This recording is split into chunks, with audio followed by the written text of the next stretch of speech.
Number 10. Magneto vs. Uranos. During an X-Men Red tie-in issue for the AXE Judgment Day event, in a fight that lasted barely a page and a half, Uranos completely destroys Magneto. And I mean destroys him. And never mind Magneto, although that brief battle is something to behold, Uranos completely wrecks most of planet Arakko too. Well, him and his army, but still. While Magneto would later on get some sweet revenge on Uranos, in the first fight the two have, Uranos manages to wrench Magneto's heart from his body, seemingly killing him, which was very shocking at the time. However, we later learn that Magneto manages to stay alive to fight another day by controlling the metal in his blood, controlling its flow throughout his body. So even without a heart, his blood can move and he can stay alive. Also, for those of you claiming that Magneto shouldn't count on this list because he's a villain, I'd say that lately Magneto's actually been pretty heroic, so it's safe to count him here, at least from my perspective. If you don't know what I'm talking about, then you need to read some comics, because there's some really good X-Men books happening right now. You are missing out, like X-Men Red. And friends, before we move on to this next spot, if you are loving what we do here at Top 10 Nerd, and you are like, oh my gosh, I wish they did this with like anime and manga, guess what? We do!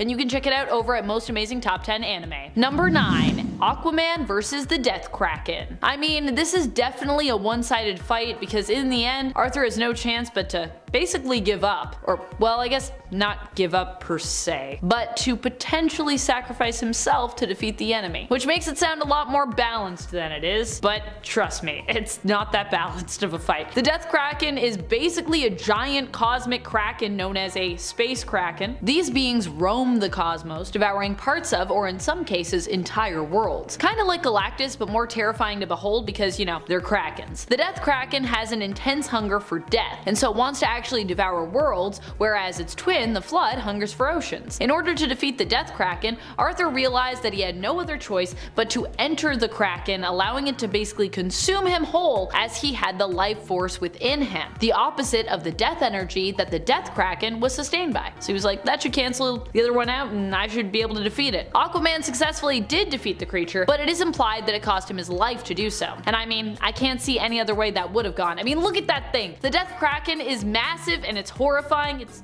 gigantic. I mean, that feels just like a very uneven fight, just seeing those two beings together. Number 8. Batman vs. Wonder Woman. It just goes to show you that although Batman is super skilled, prepared, strong of body, mind, and will, it isn't enough to rival the might that is Wonder Woman. In Wonder Woman, the Hecate, Batman attempts to apprehend a woman wanted for murder, but is blocked from doing so by Wonder Woman, who is tied and bound to that woman, Danielle Wellies, who was called on the right of Hecate. Performing the ritual correctly means that Danielle has Diana's protection, in exchange for her servitude to Diana. However, not only does Batman fail to beat Wonder Woman in combat to get Danielle from her, but he also fails when he tries to also use the same ritual to get Wonder Woman's protection. Yikes! That's a pretty bad defeat right there. He's sort of like, alright, maybe I can do the thing, and she's like, you can't do it, you kinda suck at it, Batman, but so nah. Number 7. Emma Frost vs. Professor X. A lot of people think of Professor X as one of the strongest telepaths in the world, and he is, but he's not the only one. And although Emma Frost generally takes second place to the likes of her rival, colleague, and frenemy, Jean Grey, she can actually hold her own against Charles, as it turns out, especially when she's smart enough to bait him into a trap, which, you know, Emma, she's a very smart gal. This so happens when Charles attempts to take control of Cyclops' mind to see if there's anything of Nathaniel Essex, Mr. Sinister, left in there. At least that's what he claims anyways. Emma sets a trap in Scott's mind, with his permission of course, and when Charles attempts to probe further, he basically sets off that trap, unleashing Emma. Emma is then able to take full control, having been biding her time wisely by setting up blocks and failsafes so that she can basically call the shots and take over Charles's mind, as she attempts to search Xavier's mind for the same thing, any trace of Sinister, and also torment him somewhat while doing so, as Emma says to Charles, at the risk of sounding vulgar,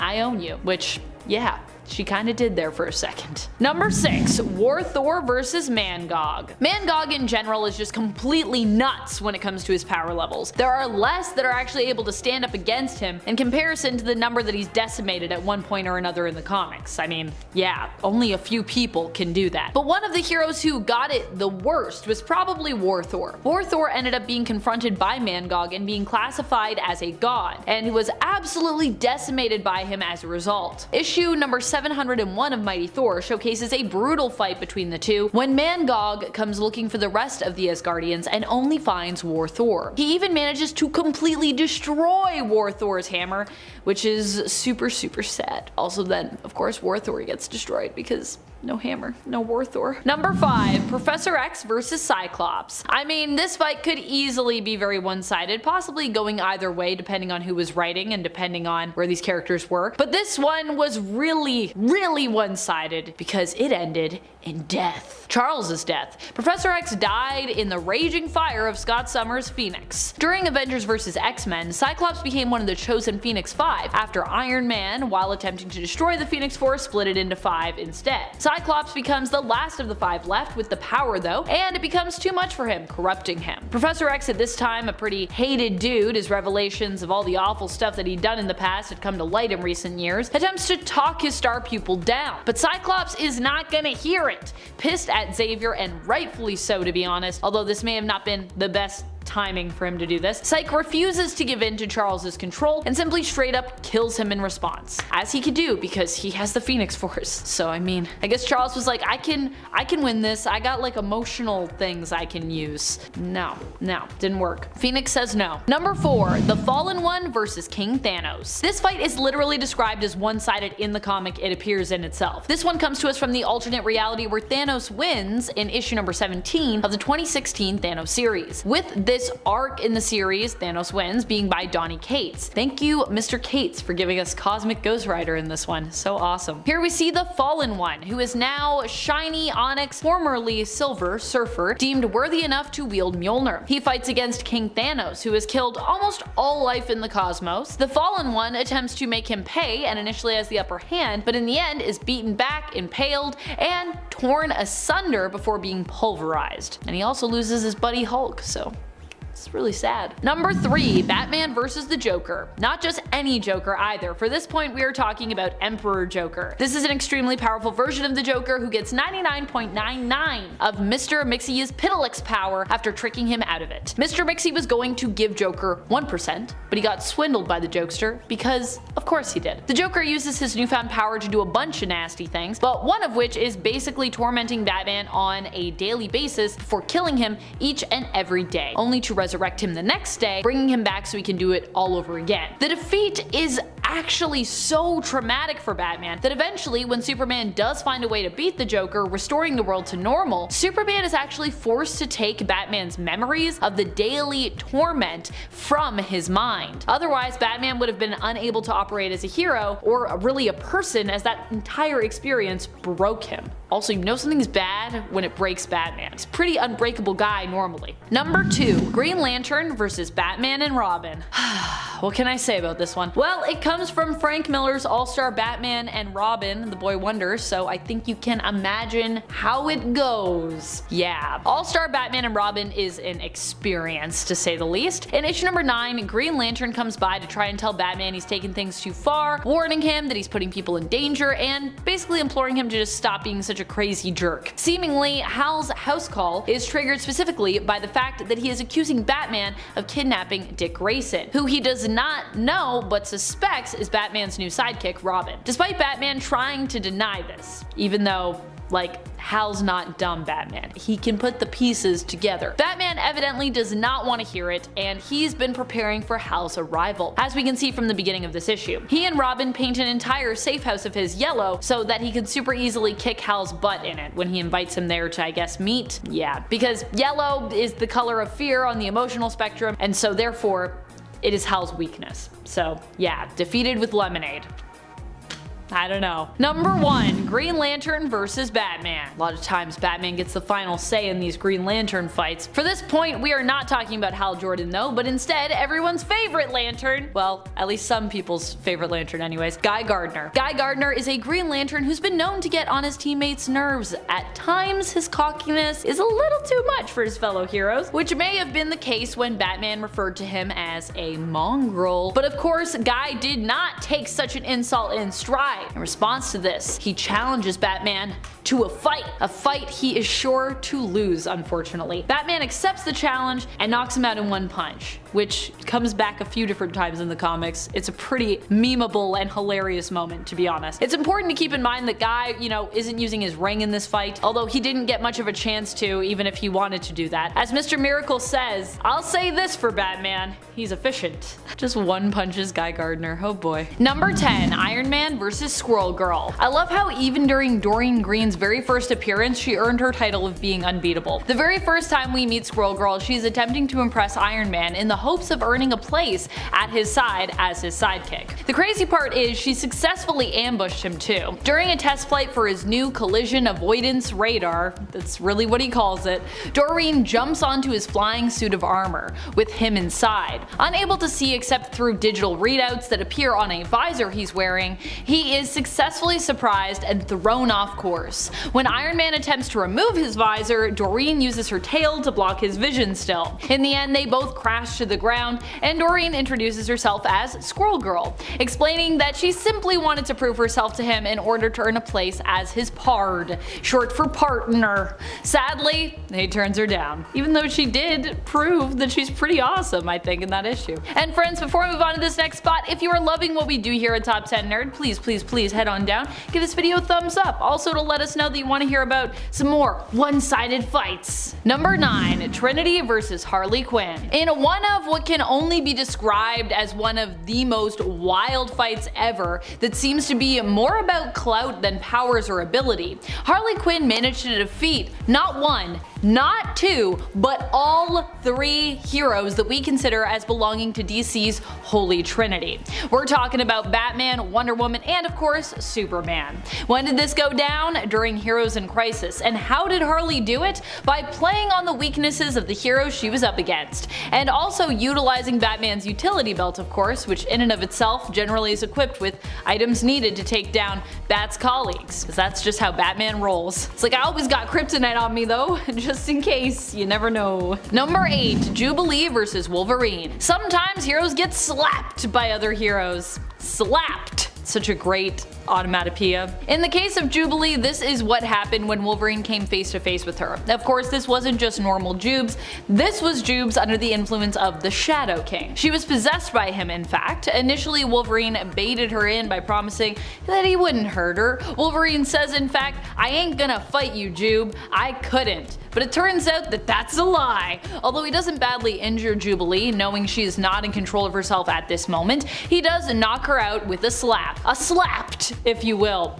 Of course, this wasn't a direct fight between the two heroes, as Wolverine was only doing this to protect others from Jubilee, and likely also to protect Jubilee from herself at this moment in time. Number 7, Shazam vs. Superman. Shazam vs. Superman is a fight that everyone is always eager to know about when it comes to who ends up on top, who will win. They're so similar, but so different. Multiple times, the person who has won has actually been Superman though, despite his weakness to magic, specifically Shazam, or as he was once known, Captain Marvel's magic lightning. Despite this, Superman has before used Shazam's own lightning against him though, putting him in the way of it and thereby transforming Shazam back into his kid form of human boy Billy Batson, proving that sometimes it's not necessarily about power, but instead all you need is the right technique or course of action to turn a fight. I think that's personally why I would always feel like Superman would usually win that fight, because I feel like Superman, he's just got the know-how a little bit more than Shazam does.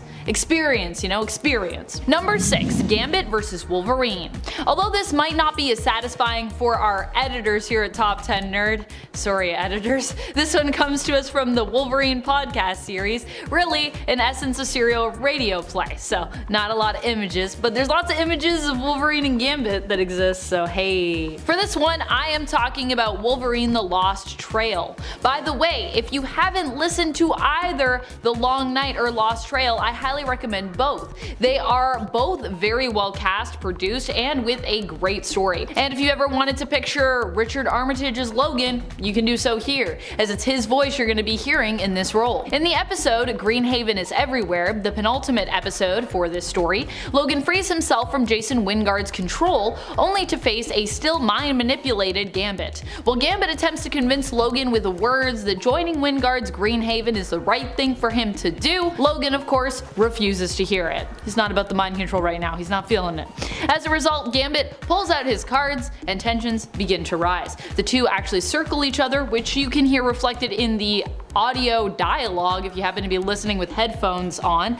And in the end, when Logan decides the only way out of this is to take out Gambit, Remy goes for his bow staff. He's like, I don't even need my cards, I just need my bow staff. Not true in this case. Logan quickly cuts his staff in half. Gambit then asks Logan if he'll be cut in half next, to which Logan responds, nope, if I can't get through to you with words, pausing to punch him in the face before adding, fist to the face should do it. Which it did, so true. Number 5. The Justice League vs. Perpetua. Sometimes when it comes to one-sided fights, it's about heroes smacking down other heroes, or heroes smacking down villains. But in this case, it's about a whole team of heroes who got destroyed by a single villain. Though to be fair, this villain is also kinda like woven into the fabric of reality, as it is understood not just in the DC universe, but beyond that, into the DC multiverse, and even kinda beyond that. During the events of Death Metal, Wonder Woman faces off with Perpetua earlier on, and could have stopped her, but when Perpetua first explains the true nature of anti-crisis energy, which Wonder Woman needs to use to defeat Perpetua's crisis energy, Wonder Woman is hesitant to use the anti-crisis. During her hesitancy, Perpetua and Batman Who Laughs destroy reality, rebuilding it with crisis energy in Perpetua's image, unleashing the dark multiverse, with Batman Who Laughs later in turn betraying Perpetua. Justice League loses, with Batman, Wonder Woman, and Supes all being given a new horrible place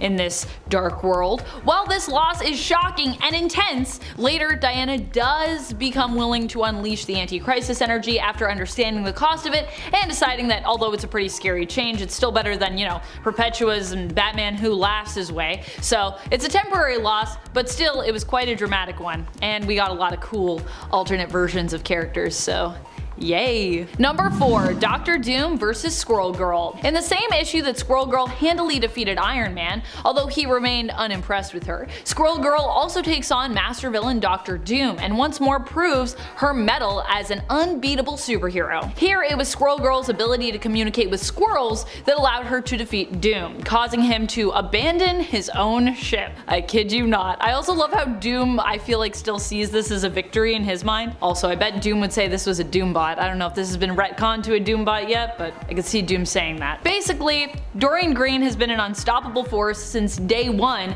as Marvel Superheroes number 8 from the 1990s is actually her first appearance, if you can believe that. Number 3. Batman vs. Bane. Probably one of the most famous fights in comic book history. In this fight, Batman is brutalized by Bane. Bane ends up escaping Arkham and decides to see, how much havoc he can cause. When Batman ends up overwhelmed by the hordes of recently escaped criminals swarming the streets, Bane takes this as an opportunity to strike. Run down and exhausted after a night of non-stop fighting at this point, Batman is easily defeated by the villain, who famously breaks Batman's back over his knee, which we have that awesome page of, that awesome cover. Ouch. Bruce Wayne's Batman would return from this, but it would take him some time to heal. As you know, does happen if you break your back. Which you can heal from, it is possible, but it's not super easy to do. Number 2. Wolverine vs. Punisher. And maybe one of the most controversial of one-sided fights of all time, we see two heroes fight against one another, both who generally use less than heroic methods for getting things done. However, one of them still seems to be called a hero on the regular, that being Wolverine, while the other is often relegated to a different category, that of anti-hero, that being Punisher. It's kinda interesting. The two originally were kind of working toward the same goal here, but when they both differ on the method of how to deal with the situation, Wolverine ends up getting pretty humiliated in the ensuing fight, with Punisher even at one point steamrolling Logan. And that's after he does a whole bunch of other awful things to him, some of which I can't even say. That's how bad they are. Number 1. Joker vs. Superman. Can we even call this one a fight? It's kinda just straight up murder, really. Although maybe rightfully executed murder? I don't know. I don't think murder's ever really right. I guess it also depends on which side of this conflict you feel you're on, though I think by the end of Injustice, pretty much all of us are on Batman's side, right? No? Yes? I don't know. Let me know your thoughts in the comments. But back to the fight at hand. This one obviously went down in the alternate reality of Injustice. Here, Joker and Harley Quinn end up manipulating Superman into killing Lois by making him think he's fighting Doomsday. In doing so, they not only have killed Lois, but also her and Superman's future offspring, and all of Metropolis gets blown up too as well. Unsurprisingly, Superman does not take this very well, and when they get Joker in an interrogation room, Superman ends up cracking under the pressure of Joker's unrelenting grin, killing the Joker in cold blood. Because that's what would probably also happen if the Joker came up against Superman. Well, just saying, if Superman wanted to at any time, he could just pretty much end that. Number 10. Magneto versus Red Skull. Magneto and the Red Skull are on opposite sides of history. Magneto grew up in a Jewish family living in Germany during World War II, and we all know Red Skull and Hydra's stance in World War II Germany, so it's safe to say that these two villains would almost never get along, right? In Acts of Vengeance from 1989, Magneto and Red Skull were actually temporarily united, but it's really important to note that Magneto was unsure whether this was the Red Skull that aided Germany in the slaughter of his people. So Magneto confronted him, and Red Skull confirmed that he was indeed the original. It didn't take much for Magneto, the master of magnetism, to overpower the Skull, but unlike what you might think, Magneto does not take his life. Instead,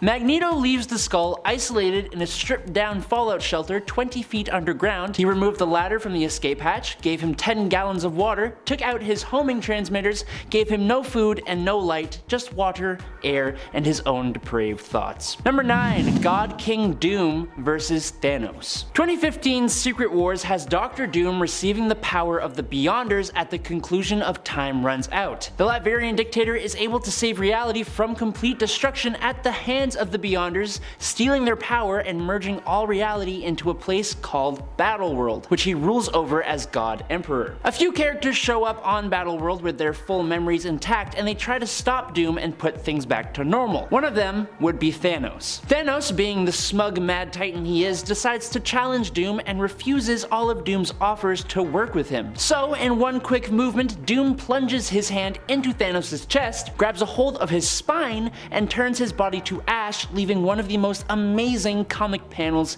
ever. Number 8. Joker versus Alexander Luthor Jr. The Joker has a special something that just no other villain can really stand up to. What is it? Popularity. People love the Joker. This magic word, popularity, allows the Joker to beat out other villains that in the real world he would never be able to take down. It also allows him to save the day on occasion. In 2005's Infinite Crisis, Earth 3's Alexander Luthor Jr. attempts to remake the multiverse into one perfect reality. Perfect for him at least. By the end, well, he fails, but he finds himself cornered by Lex Luthor and Joker of New Earth, which is the mainstream continuity. Joker pretty ruthlessly scars Luthor Jr. with acid and then brings his life to a sudden end with a bang. And it was all because Alexander didn't include him in his scheme in the first place. And at 7, New Goblin vs. Sandman and Venom. Spider-Man 3, while not the most favorite Sam Raimi movie, is still, in my opinion, a good movie. I like the scenes that everyone finds to be cringy, because I'm just a cringy guy. That's me. But I also love the climactic battle. Seeing Spider-Man get pummeled by two villains is certainly a harrowing sight, especially when he's already basically lost everything. But then an unlikely hero comes in, a man who has been the villain the whole movie. Harry Osborn, also known as the New Goblin, who had taken the same serum as his father but ends up using it in a better way. He ends up being critical in the fight against Sandman and Venom, using his bombs to take down Sandman and helping Peter save MJ and get to Venom before it was too late. This is certainly not a cop-out for this list though, because he was the villain the whole movie, okay? At least when he didn't lose his memories. Let's be honest here, okay? You know that even if it had its moments, it was still a good movie. I will die on this hill every single time. If they can edit this in, I'm also in support of Spider-Man 3. I'll put that on the record. Coming in at number 6, we have to go with the Riddler versus the Joker, a confrontation so huge that it spawned an entire comic book event and turned all the villains of Gotham City against one another.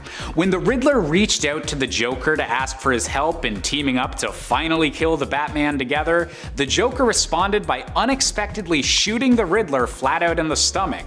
This one act of violence kickstarted a series of escalations that wouldn't stop until hundreds more were dead and all of Gotham City had been carved out by the two warring factions.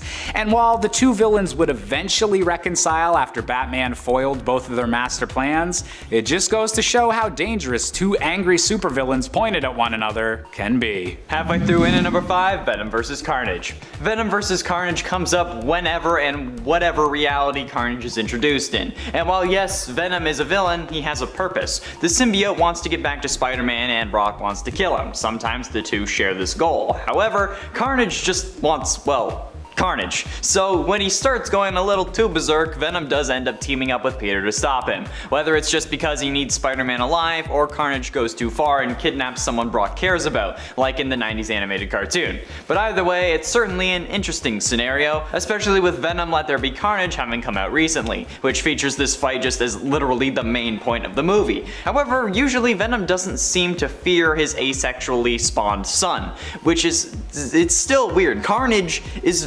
Venom's son. That's an awkward family reunion. Like, why are there so many awkward familial relationships in comic books? I don't get it. Like, oh, what are you doing, step symbiote? Coming in at number 4, we've got two of the most powerful villains in the Marvel Universe with Thanos versus Galactus. Now, with power levels as high as these two, their battling is a topic that is often debated by fans, as different encounters have led to very different outcomes. In situations where he's faced Galactus without an item, such as the Infinity Gauntlet on hand, Thanos has been essentially outmatched, only capable of landing a single blow on Galactus before the godlike strength of the power cosmic was able to defeat him. However, Thanos has a particular fondness for the Infinity Gems, they kind of made a few movies about those, and these powerful stones put him on a much more even playing field, able to beat the power cosmic down into submission and even crushing Galactus between two different planets. Come on guys, can't we all just learn to get along? Getting close to the end in at number 3, Doomsday vs. Darkseid. After a battle in Metropolis, Superman attached Doomsday's body to an asteroid, which is freaking brutal, and then he flung that asteroid into space. However, the issue ended with a panel of the reawakened and laughing Doomsday, still chained to the asteroid but otherwise alive. After passing through a wormhole, Doomsday's asteroid was found by a deep space scavenger ship. Upon examination of the particularly looking drifting rock, the ship crew retrieved the object, hoping to find something of value. The scavenger vessel happened to be en route to Apocalypse, and you know what's gonna happen now. Darkseid has since been empowered by the fabled Omega Force after his first encounter with Doomsday, and oh yeah, they've already fought together at one point. But Doomsday was fully rested this time because, you know, he was chained to a freaking asteroid, and after slaughtering the crew of the salvage ship, found himself landing on a harsh world. Unknown to Superman, Doomsday had faced off and beaten Darkseid in single combat, even after withstanding the full effect of Darkseid's Omega beams, and then he just laid waste to Apocalypse. And like, while the fight may have happened off screen, or I guess off page, it's pretty damn terrifying knowing that Doomsday just beat Darkseid just because he could. Coming in at number 2, we've got our boy Thanos again, but this time he's facing off with Dr. Doom. And unfortunately, while the Infinity Gems might have given the Mad Titan the strength to stand up to Galactus and the power cosmic, in this one specific battle with Doom, Thanos didn't stand a chance. During the Battleworld saga, in which Victor Von Doom had become God Emperor Doom, Thanos approached his enemy on the battlefield and tried to give Doom one last chance to bow before a true god. And sadly for Thanos, he was vastly overestimating himself, as God Emperor Doom was capable of pulling a Mortal Kombat style fatality and pulling Thanos' spine and skull out of his still living body. And while eventually Doom would be overthrown and the Marvel Universe put back mostly to normal, Thanos will definitely think twice before trying to smack talk Dr. Doom ever again. Finally, in at number 1, Joker vs. Red Skull. In 1996, Batman and Captain America came together for a crossover the likes of which nobody had ever seen. I mean, that's probably slightly exaggerated, but this was still a highly anticipated team up because, let's be real, it's Cap and Batman. However, when two heroes team up, you know that their villains are bound to as well. So the Joker and Red Skull had formed an alliance. That is, until the Joker found out who Red Skull really served, that being the German soldiers present in World War II, because I can't mention them for monetization reasons. Thanks YouTube, let's censor history. What are you, the public school system? Anyway, after finding out Red Skull's affiliations and who was really involved in the plan, Joker turned on Red Skull, showing that he at least had a bit of a moral code, saying, quote, "I may be a criminal lunatic, but I'm an American criminal lunatic." I don't know why Joker was shocked, given that Red Skull was literally walking around with that symbol on his chest, but Joker just seemed to think that it was a crazy disguise, which is the dumbest thing ever. Like, I think that's the dumbest thing that Joker's ever done. Like, even if it was a disguise, would you really want to be seen with that just walking around? Even if you are a criminal lunatic? Because of course not. You said it yourself, you're an American criminal lunatic.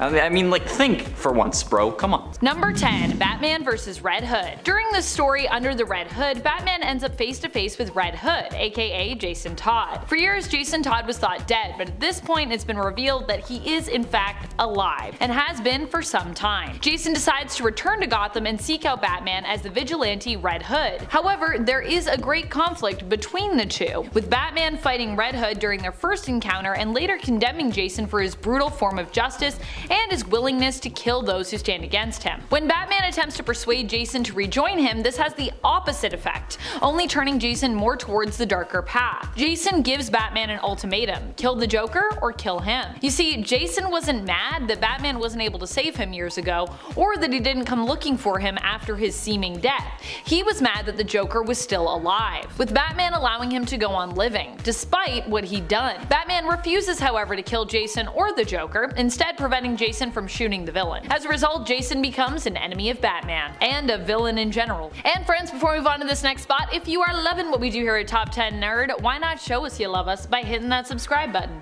Do it, I dare you. Number 9. Guardians of the Globe and Invincible vs. Machine Head, Hired Goons, and Battle Beast. This has to be one of the most brutal fights we've seen thus far in the animated series Invincible, though fans of the comics know that this really is just the beginning. Mark Grayson as Invincible hoped to help one of Machine Head's hired goons, Titan, escape his criminal life. However, in the end, he was betrayed by Titan, who only wanted to take his boss's title and position. And Invincible, as well as the Guardians of the Globe, also ended up getting their butts handed to them by Machine Head's hired muscle, Battle Beast, to boot. Which, I mean, fair enough. Battle Beast is nuts. Number 8. The Suicide Squad vs. Starro the Conqueror. Because, I mean, come on, you know I gotta do it. You know I gotta do it. Starro the Conqueror is one of the most destructive forces we've seen in the DCEU, and also maybe has one of the saddest stories besides in terms of his origins. That's right, for this one we are pivoting over to the DC Extended Universe, the name for their cinematic universe, and James Gunn's The Suicide Squad. Here, Starro the Conqueror is an alien lifeform that was basically kidnapped from outer space,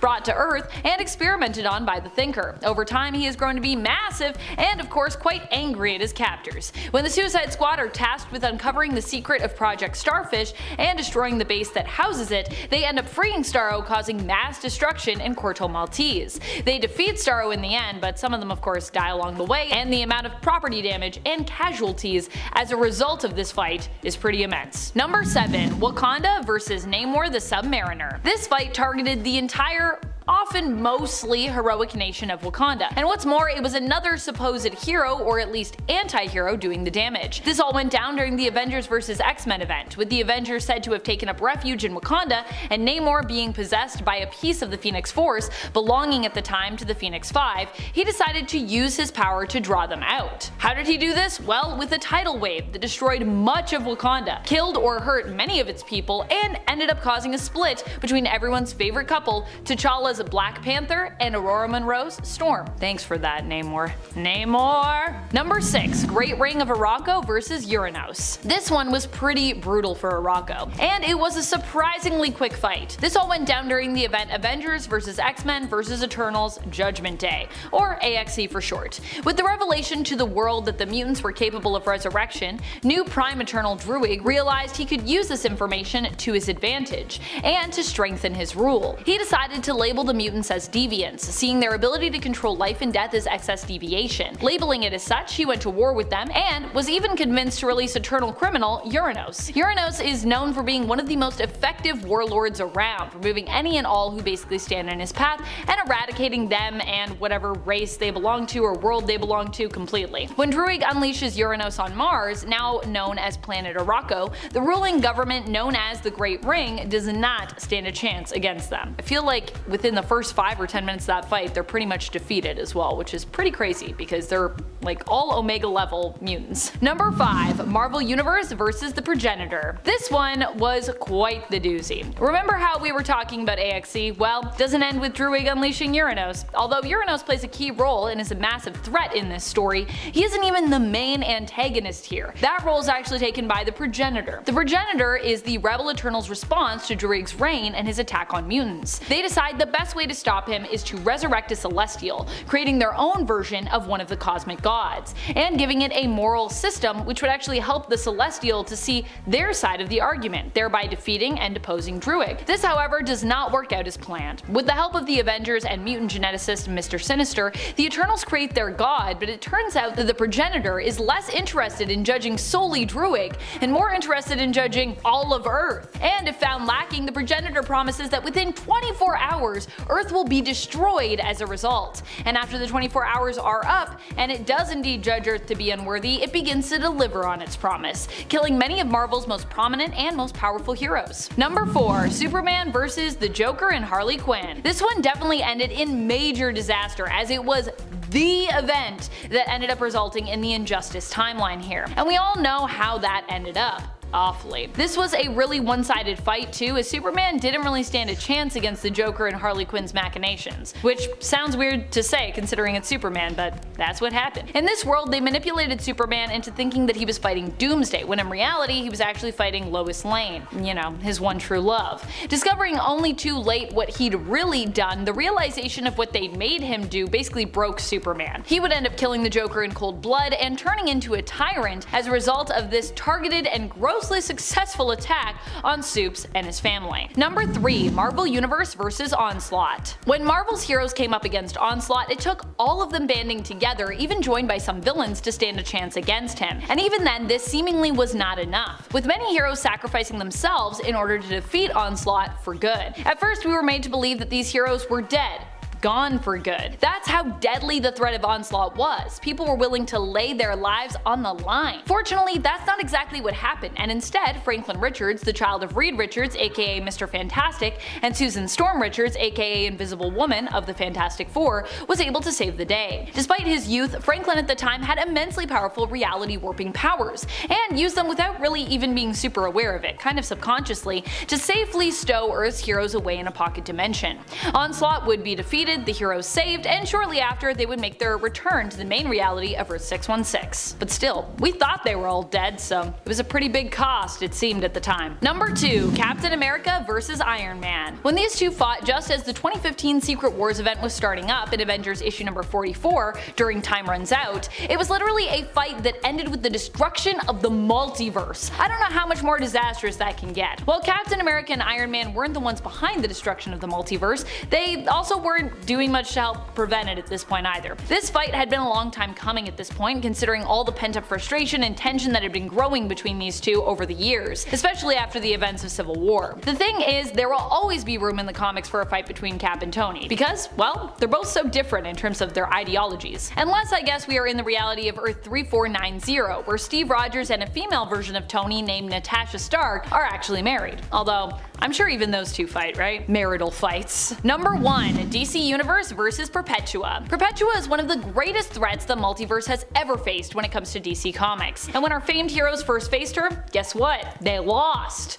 I know, it's shocking. That doesn't usually happen in comics. Perpetua's goal was to reshape the multiverse in her own darker image. After she broke free from the Source Wall, she set out to do just this, with the help of her allies Batman Who Laughs and Barbados. In the end, Perpetua would be defeated, even being betrayed by one of her own, with Batman Who Laughs usurping her and taking her power for himself. But still, the temporary threat of a new world where Perpetua ruled was pretty awful. And for a while, she kinda did win, so yeah. Number 10, Invincible versus Conquest. Goodness. Invincible has a slew of fights that are extremely brutal and brilliant. I mean, their brutality is a huge part of what makes them so brilliant. This is a series that knows and understands the importance of creating stakes, both physical and emotional ones, for its characters. While I considered talking about the fight between Mark and his dad Omni-Man on the first part of this list, or honestly any of the other amazing fights that happen in Invincible to be honest, as I said there are so many, I would like to specifically thank Vaughn Soso for suggesting this one. This is the fight that happens between Conquest and Invincible. When Conquest first arrives on Earth and demands that Invincible take responsibility as the Viltrumite liaison stationed there to basically get the planet ready for conquering. Mark at this point has just gone through hell and back and basically blames himself for all of the terrible things that have happened on Earth recently. So he's not really in a great mood and is filled with anger, resentment, and sadness for all that he's lost, and decides to take on Conquest. Overall, honestly not a great move, which Mark learns once he finds out just how powerful Conquest is. Probably one of the toughest enemies he's ever faced at this point, which is kind of par for the course for Invincible, because I feel like every time Mark faces someone he's like, well, I've done a lot of things, and then he's always like, dang, how is this person even more powerful? How is that possible? Honestly, it's saying something, because at this point in the story, Mark has faced like a lot of tough opponents, including a whole army made up of evil versions of himself. The fight gets even more brutal when Adam Eve comes in to help, having literally flown up off a hospital bed where she was currently healing herself to do so. And I know what you all are thinking, wow, Amanda, what a number 10 spot. This is a crazy fight. But yeah, that's all part of the drawing you in, because we got a lot more crazy fights coming up, even though this one might actually be one of our craziest. But wait for that number 1 spot, that one's wild. And friends, before we move on to our next spot on this list, if you love what we do here at Top 10 Nerd, be sure to show us by clicking that like button. Number 9, Deadpool versus Black Box and Black Tom. I still can't believe how close Deadpool came to dying in this fight, and the real crazy part is it wasn't even the villains really who put him in that situation. They were more like the catalysts for him putting himself in danger as he fought against them both. This one comes to us from Daniel Way's run on Deadpool, which happened back in 2008. Here at one point Deadpool becomes cured of his mutation. With his healing factor gone, he is turned back into handsome Wade Wilson, but at the same time a big target is of course placed on his head when those he has royally pissed off in the past basically realize he's now very killable. Two people who end up coming for him are the villains Black Box and Black Tom, and to fight their fire, Deadpool decides to use some of his own fire, using literal fire, using a lighter and basically gasoline to create his own flamethrower. However, while he wins the fight, or while he survives the fight at least, I mean, I would call it a win for Deadpool here, he ends up pretty badly injured after setting himself on fire during it. He gets a little too excited with that sort of gas station flamethrower he made, and also you shouldn't do that at a gas station, as we learn in that comic. Number 8, Superboy Prime versus the Darkest Knight. This one is brutal in a way that pulls at my heartstrings. This fight happens in the comic Dark Knight's Death Metal: The Secret Origins. While the fight itself is pretty short, the emotional and character building implications for it are powerful. The emotional stakes here are high. Superboy Prime ends up facing off against the Darkest Knight in the hopes of defeating him and helping to basically save the multiverse. Now, while he doesn't completely succeed here, he does help turn the tides for his fellow heroes, and this story provides a great redemption arc for Superboy Prime, who was once a hero, basically turned into a massive villain, all because he suffered the heartache of losing his world. While facing off against the Darkest Knight, Superboy Prime is basically offered to be spared and even join up with the Knight's own army of Supermen. He sees a vision of a life he could have in the future where he is once more a hero, fighting alongside his other heroic colleagues if he decides to, join up with the Darkest Knight, who can give him that reality. However, he acknowledges that this would still not be the world he lost, noting that both his parents and Lori would still be absent here. Tempted, Superboy is grounded in reality suddenly by the reappearance of Crypto, and ends up refusing the offer, fighting against the Darkest Knight and giving his life in doing so. While the battle is not finished yet, this is a crucial moment where the tides turn for our heroes, weakening the darkness and allowing the heroes to basically rise up and end up winning the day. It is then confirmed that Superboy Prime did indeed die as a result of fighting back. However, he either gets his world back through his journey into the afterlife, or possibly through the multiverse's reconstruction following the resolution of Death Metal. So he's either dead and then he's brought back, or he's dead and he's in the afterlife and he just kind of gets a little happy ending in the afterlife. Number 7, Joker versus Simon. Yes, it is the Joker again, and guess what? He will appear later on as well. But I also hear you asking, Adam, who the heck is Simon? Exactly.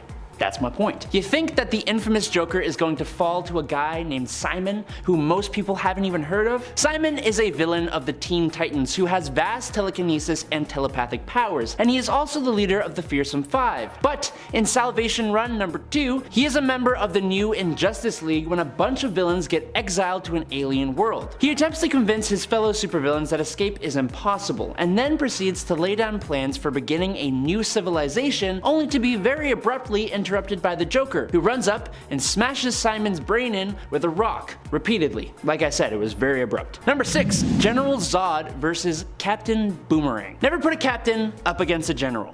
It will not go well. In 2016's Suicide Squad, in literally the second issue, Task Force X are sent on a mission to Russia to retrieve or destroy an unknown device. Turns out that device is actually a portal to the Phantom Zone. Rather than leave it be, Captain Boomerang approaches the portal and is literally incinerated down to his ankles instantly by none other than General Zod, who was trapped inside only to break free. I doubt the Boomerang guy would have been able to help much in the squad's fight against Zod. Honestly, it's a miracle any of them actually survived at all. Number 5, Venom vs. Sandman. In Peter Parker's Spider-Man Volume 1, number 16, Sandman took to reforming the Sinister Six to go after Spider-Man. Now, one of those six was Eddie Brock, aka Venom. Being the villain he once was, Venom betrayed Sandman and the two got into a fight. Things quickly take a turn for the violent and chompy as Brock/Venom takes a huge chunk out of Sandman's body, causing Sandy to destabilize and break down, unable to stop himself from dissipating into a nearby storm drain. It's a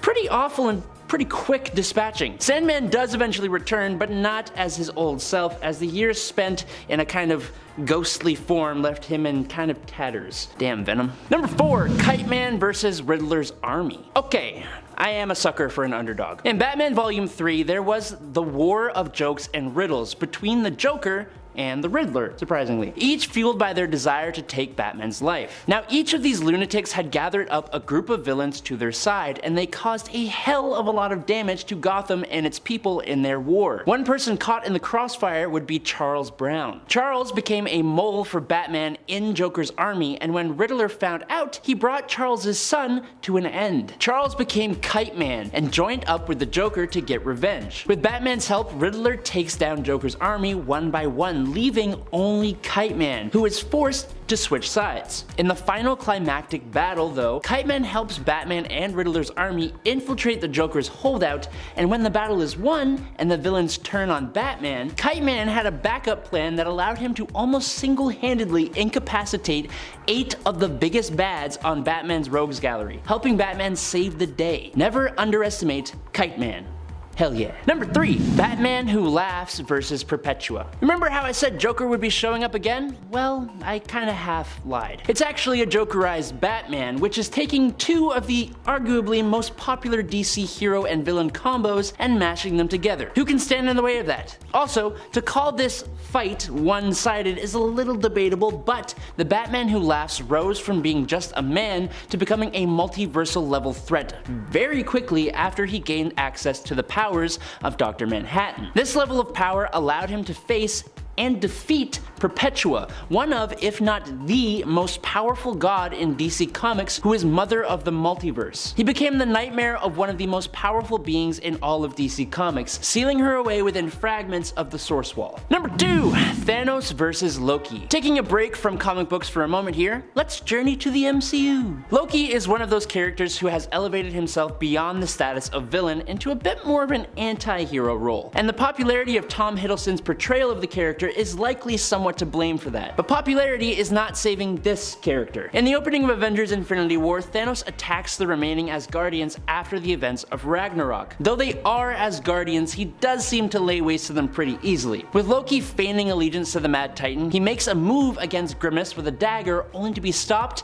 disarmed, and choked to death without the big bad even seeming to break a sweat, truly solidifying just how much of a threat Thanos is going to be. And in at number 1 is Thrag versus Dinosaurus. The Viltrumites from the Invincible comic series are a race of near invulnerable, incredibly strong, world-conquering aliens, but none among them stands as strong, as invulnerable as Grand Regent Thrag. Battle-hardened over thousands of years, only the most powerful characters can even hope to stand one-on-one against this powerhouse. David Anders, the villain known as Dinosaurus, is not one of those characters. While Dinosaurus is very strong, it's more his intelligence that is his greatest weapon. Dinosaurus allied himself with Invincible around issue 90 of the comics, and he would see Thrag attempt to take down Mark. Dinosaurus attacks Thrag, but his claws break on Thrag's skin. Thrag pummels the Dino Man, but he stops, distracted by an explosion, giving Dinosaurus the chance to chomp on his head, only for him to completely shatter his teeth, giving Thrag the chance to mock him and then break his jaw and leave him for dead. Luckily, Dinosaurus uses the opportunity to heal and escape with Mark. Number 10, Patton Parnell versus Morlun. This one goes down pretty quickly in the comics, but we also get a lot of time to get attached, or afraid more like, of Patton Parnell before he meets his end, at least. Patton Parnell is an alternate of Spider-Man, but he couldn't be introduced at a worse time in the comics, in terms of his own self-preservation. He is introduced at a time when Morlun and the Inheritors are running rampant across the multiverse, killing spider totems. As such, just when Parnell's story seems to be reaching its horrifying conclusion, with him becoming a spider-human monster hybrid and chasing after the girl of his dreams who he seems to now be inclined to possibly murder horribly, Morlun shows up. And he does what he does best, kill this spider totem, making Patton Parnell's story very short-lived. Which is good for his neighbor Sarah Jane in the moment, but unfortunate for us readers, as he was a super creepy villainous Spider-Man alternate, and personally, I loved him. And friends, before we move on to our next spot on this list, if you love what we do here at Top 10 Nerd, please click that subscribe.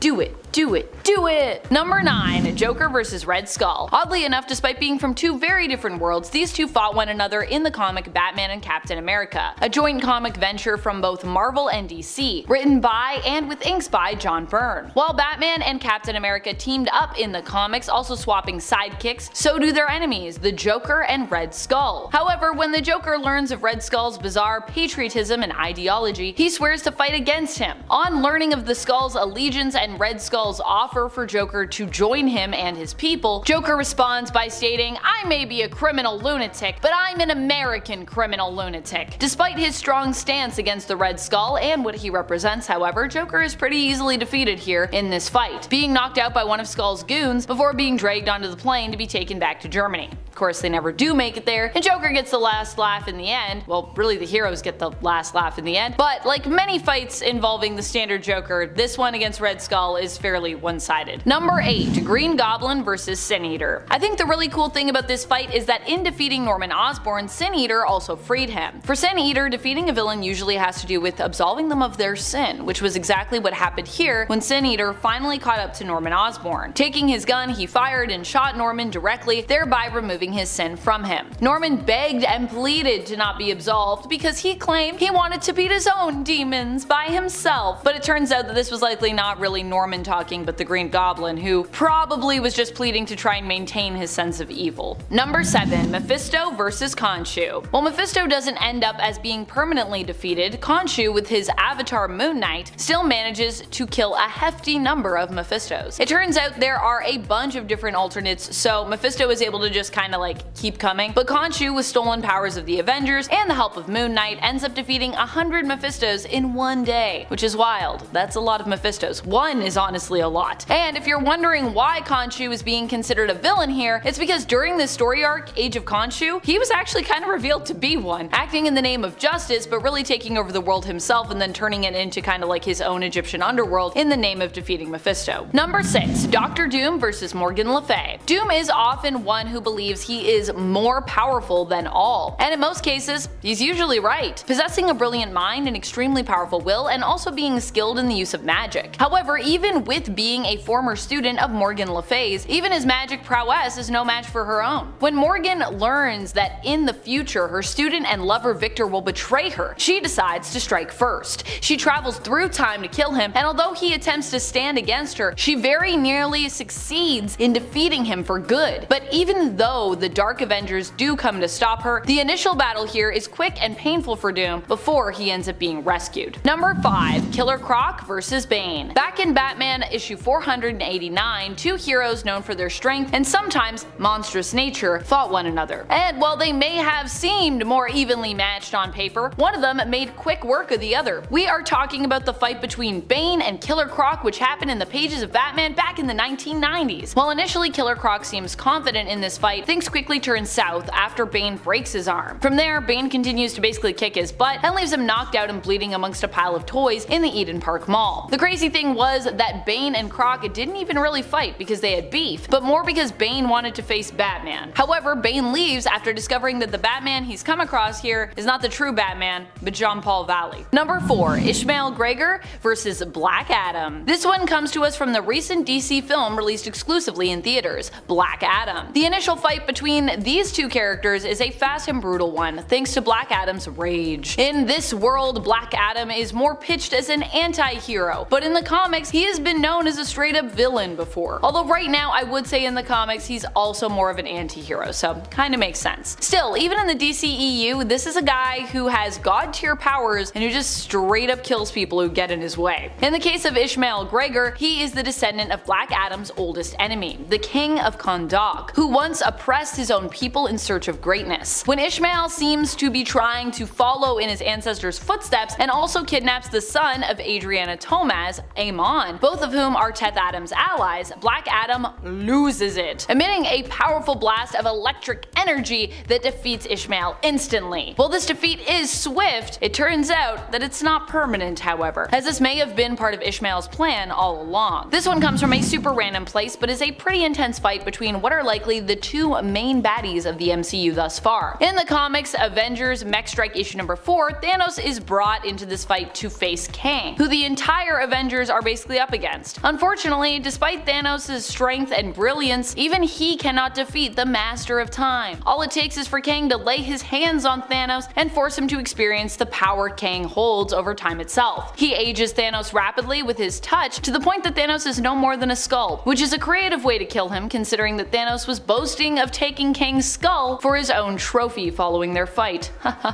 Kang doesn't even plan to keep Thanos' skull either, tossing it on the ground and saying he doesn't need souvenirs to keep warm memories in his heart. It's kind of a weird thing to say when you kill someone, warm memories, but you know. The Avengers beat him back after this, but it's an impressive show of strength from Kang. Number 2. Joker vs. Poison Ivy. One of the most brutal fights in comics comes unsurprisingly from the world of Injustice, though more specifically we're talking about Injustice Year Zero, issue number 8. Here Poison Ivy pays the Joker a visit to get revenge for the years of mistreatment towards his then ex, Harley Quinn. Ivy is inspired to do this after Harley reveals that she secretly had his daughter, and Ivy warns the Joker that if he ever hurts Harley again, she'll kill him. Despite the Joker threatening Ivy throughout this fight, it's very clear who has the real power between the two of them here. Number 1. Geist vs. Magneto. Geist vs. Magneto has to be one of my favorite all-time short-lived and brutal villain versus villain fights. Though really, between them, it's pretty apparent that Geist is the real villain here, I think. Magneto ends up doing his best to catch Geist and runs into him after he escapes punishment in Terra Verde in the late 80s Wolverine series. Magneto lures Geist out with a little mechanical toy and makes short work of him. While his fate isn't explicitly shown on panel, considering that Geist is a cyborg and Magneto is the master of magnetism, we can imagine how brutal this fight would be, and based on what we do see of what happens to the decoy robot toy, I think we know what's gonna happen there. Coming in at number 10, we have Justice League War. Now, even though DC hasn't been able to get their footing when it comes to live action superhero movies, they definitely have made some amazing films in the animated world. And Justice League War is a reimagining of how the Justice League is formed in the fight against Darkseid. This movie starts without any of the heroes knowing each other, so they do that classic thing when a bunch of heroes end up in the same place and no one knows each other. They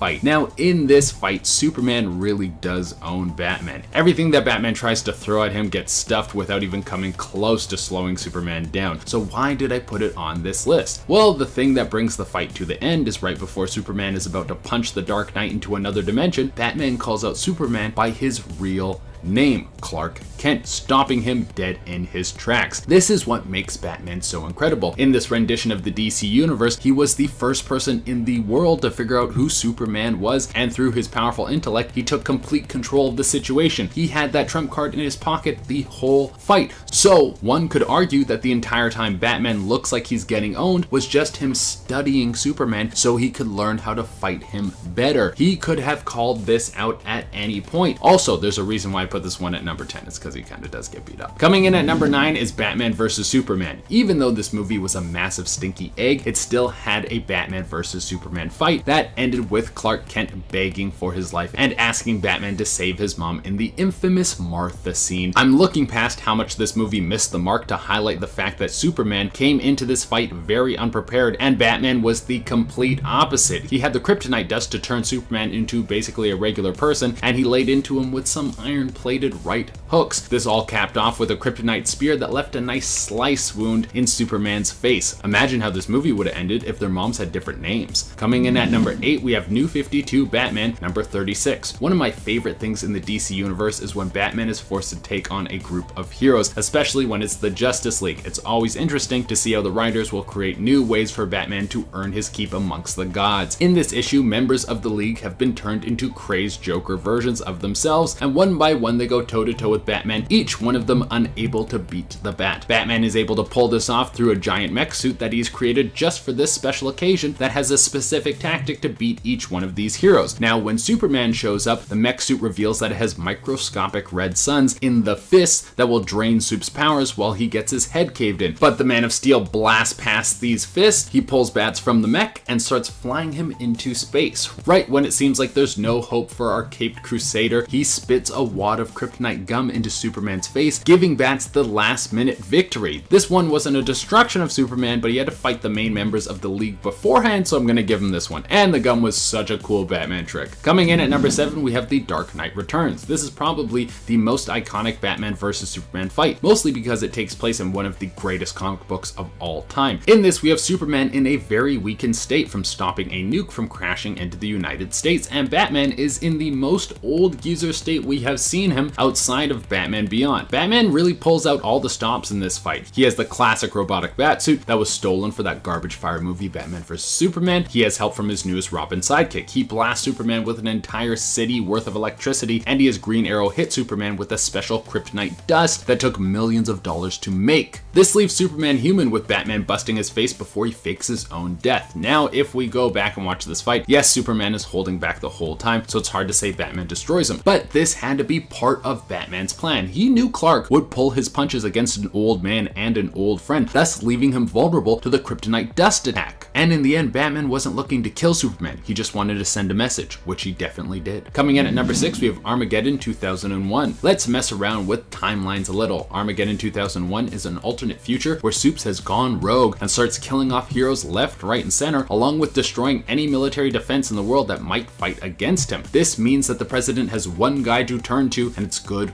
old Batman. Batman again uses a superpowered suit, but this time he has kryptonite on hand from the get-go and really beats down Superman until he's literally green from kryptonite poisoning. Coming in at number 5, we have Injustice, an alternate universe fighting game where DC Universe characters throw down in matchups that don't make any sense, but it's still cool as hell. Yeah, sign me up. Not only are these games made by NetherRealm Studios, the same people who make the fantastic Mortal Kombat games, but the games actually have some of the best story modes in a fighting game ever. The game takes place in an alternate universe where Superman has gone rogue after Lois Lane is killed by the Joker. This causes him to become a tyrant, which eventually leads to a clash between him and Batman, where Batman whoops his butt and then locks him away in a Red Sun prison. Coming in at number 4, we have the Tower of Babel. Once again, breaking into the world of Batman, playing out how he would beat down every member of the League. In this wonderful comic, these contingency plans for taking out separate members of the League get into the wrong hands. And the plan to take out Superman is a secret new kryptonite that Batman has created. The crazy thing is about this new kryptonite, it doesn't make Superman weaker, it actually makes him stronger. This new kryptonite that Batman has cooked up makes Superman's skin translucent. This makes his ability to absorb solar energy increase to the point where Superman can no longer control his powers and becomes a threat to everyone around him. Eventually, this leads to Superman going into hiding. Now, this isn't a straight up fight, but Batman's plan worked flawlessly and he for sure destroyed Superman.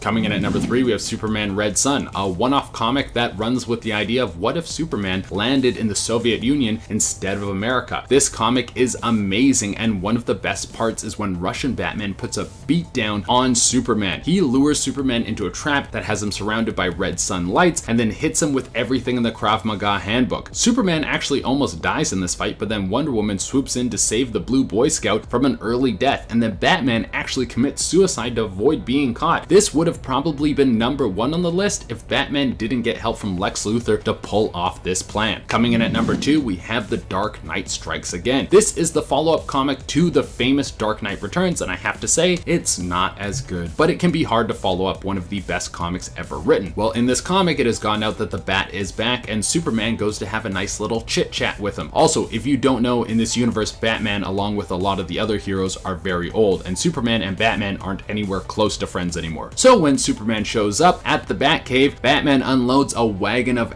whooping on him. He has a series of devices set up in the cave that are just there to take down Superman. Flash and Green Arrow are both there to give Batman a helping hand at putting Superman down, and this is all topped off with one of the coolest Superman beating tools ever, kryptonite gauntlets. This entire fight leaves Superman a bloody mess. And coming in at the number 1 spot is Injustice 2. So basically the same stuff is going on as Injustice 1, but this time we have even more heroes and villains, and Brainiac gets involved. Now I will say that there are 2 endings to this game. One of them has Superman win and merge with Brainiac to become one of the most powerful beings in the universe, and he makes Batman his slave. But I put this as number 1 because if you make the choice to have Batman win, then Superman is depowered and Batman leaves him locked away in the Phantom Zone with no powers. Pretty much the biggest way you can destroy Superman. Alright everyone, that has been our list, and as promised, I'm going to give you guys my picks for my favorite non-DC, non-Marvel superhero games. First, I gotta pick Infamous, a series of games that has you running around as a superpowered 20-something with the weight of the world on your shoulders, and it is some of the best superhero gameplay that I have ever seen. The effects that your good and evil choices have on the world is extremely interesting, and in the most recent edition, you get to explore some interesting new powers like concrete and neon. After that, I have Saints Row 4. There was a time when Saints Row was just a Grand Theft Auto clone, but after the 3rd game, the franchise really took a turn for the strange, and in the best way. In the 4th game, you can explore a vast array of new powers and strange weapons, and there's even an expansion where you get to fight your way out of hell. And my final pick is Crackdown. Now, the first one of this 3-game series is my favorite, but really all of them are just dumb fun. The best part is you start off as this kind of scrawny super cop, and by the end of the game, you're a juiced up super cop with some very generic but extremely fun abilities. You mix that in with a host of Batman-esque vehicles and you have a great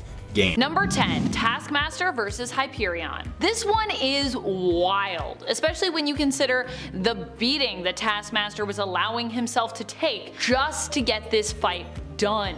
And yet he did manage to get it done, and impressively so. We get to learn about how he actually had this one in the bag through flashbacks we are shown during the fight, where it's revealed that Taskmaster's preparation was the key. Now, it might seem weird that I'm considering Taskmaster to be the hero in this case, but based on what we learn about Phil Coulson's Squadron Supreme in the 2021 Heroes Reborn event, and you know, that whole thing with Mephisto, it really does make sense based on that. In the Taskmaster series in issue number 2, Taskmaster is working with Nick Fury to clear his name, but Tony Masters has to do something for Fury first. He needs to collect the kinetic signatures of 3 important individuals, one of whom is Phil Coulson. But to get to him, he has to go through Hyperion. And in order to do that, he has to first bring Hyperion's guard down, in essence allowing Hyperion to punch his way through Taskmaster. Ouch. Taskmaster, through feigning a loss though, is able to get Hyperion to drop his guard enough to get a single, powerful boomerang arrow shot out. A Hawkeye classic that is tipped with Hyperion's one weakness based on Fury's intel: radioactive Argonite, which is basically like Hyperion's like kryptonite, so yeah. Alright friends, before we move on to this next spot on our list, if you love what we do here at Top 10 Nerd, why not show us you love us by clicking that subscribe button? I know there's a lot of you out there that aren't subscribed. I'm looking at you. You're not subscribed. Go click it. Do it. I'm gonna wait. Okay, thank you. Number 9, Dream vs. Karanzan. One of my favorite fights I've ever ever read in any book, comic, or otherwise happens in the Sandman series, where many of my favorite things happen in comics because it's one of my favorite stories of all time. If you've watched my videos on Nerd here regularly over the years, you may also know that this comic is one of my favorite stories of all time because anytime I can talk about it, I love to talk about it. The original comic, of course, from the 90s is what we're talking about here, and the fight that happens in it happens during the first arc in the series when Dream is tasked with reclaiming his symbols of office, namely here his helm, which it turns out is currently in the possession of a demon in hell.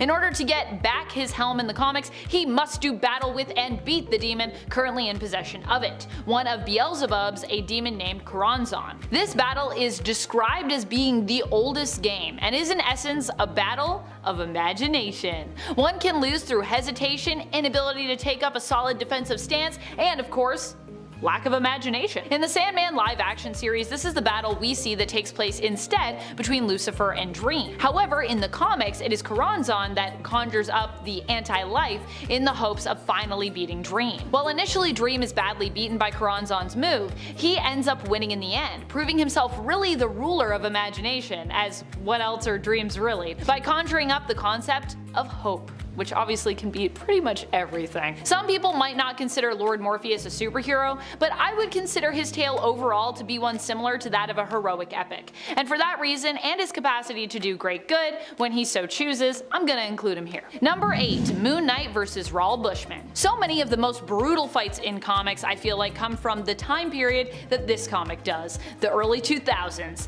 One of the most edgy times other than the 90s. In Moon Knight issue number 2 from the 2006 volume, Moon Knight takes on and brutally defeats Raoul Bushman. But even before we get to the brutal yet victorious literal face-off moment, stakes are established here, with Moon Knight being pushed off of a rooftop and falling to his doom, or seemingly falling to his doom, smashing his knees as he goes, and therefore unable to get up to defend himself really when Bushman comes down to finish the job.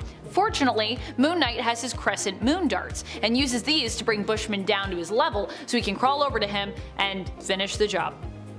Number 7. Black Canary vs. Superman. Pretty much any Injustice fight against Superman is brutal because of how powerful Superman is known for being, and of course how crazed and evil he is here. Black Canary attempts to take down the big bad Superman in Injustice, and at least she came armed with a gun and a kryptonite bullet to do so.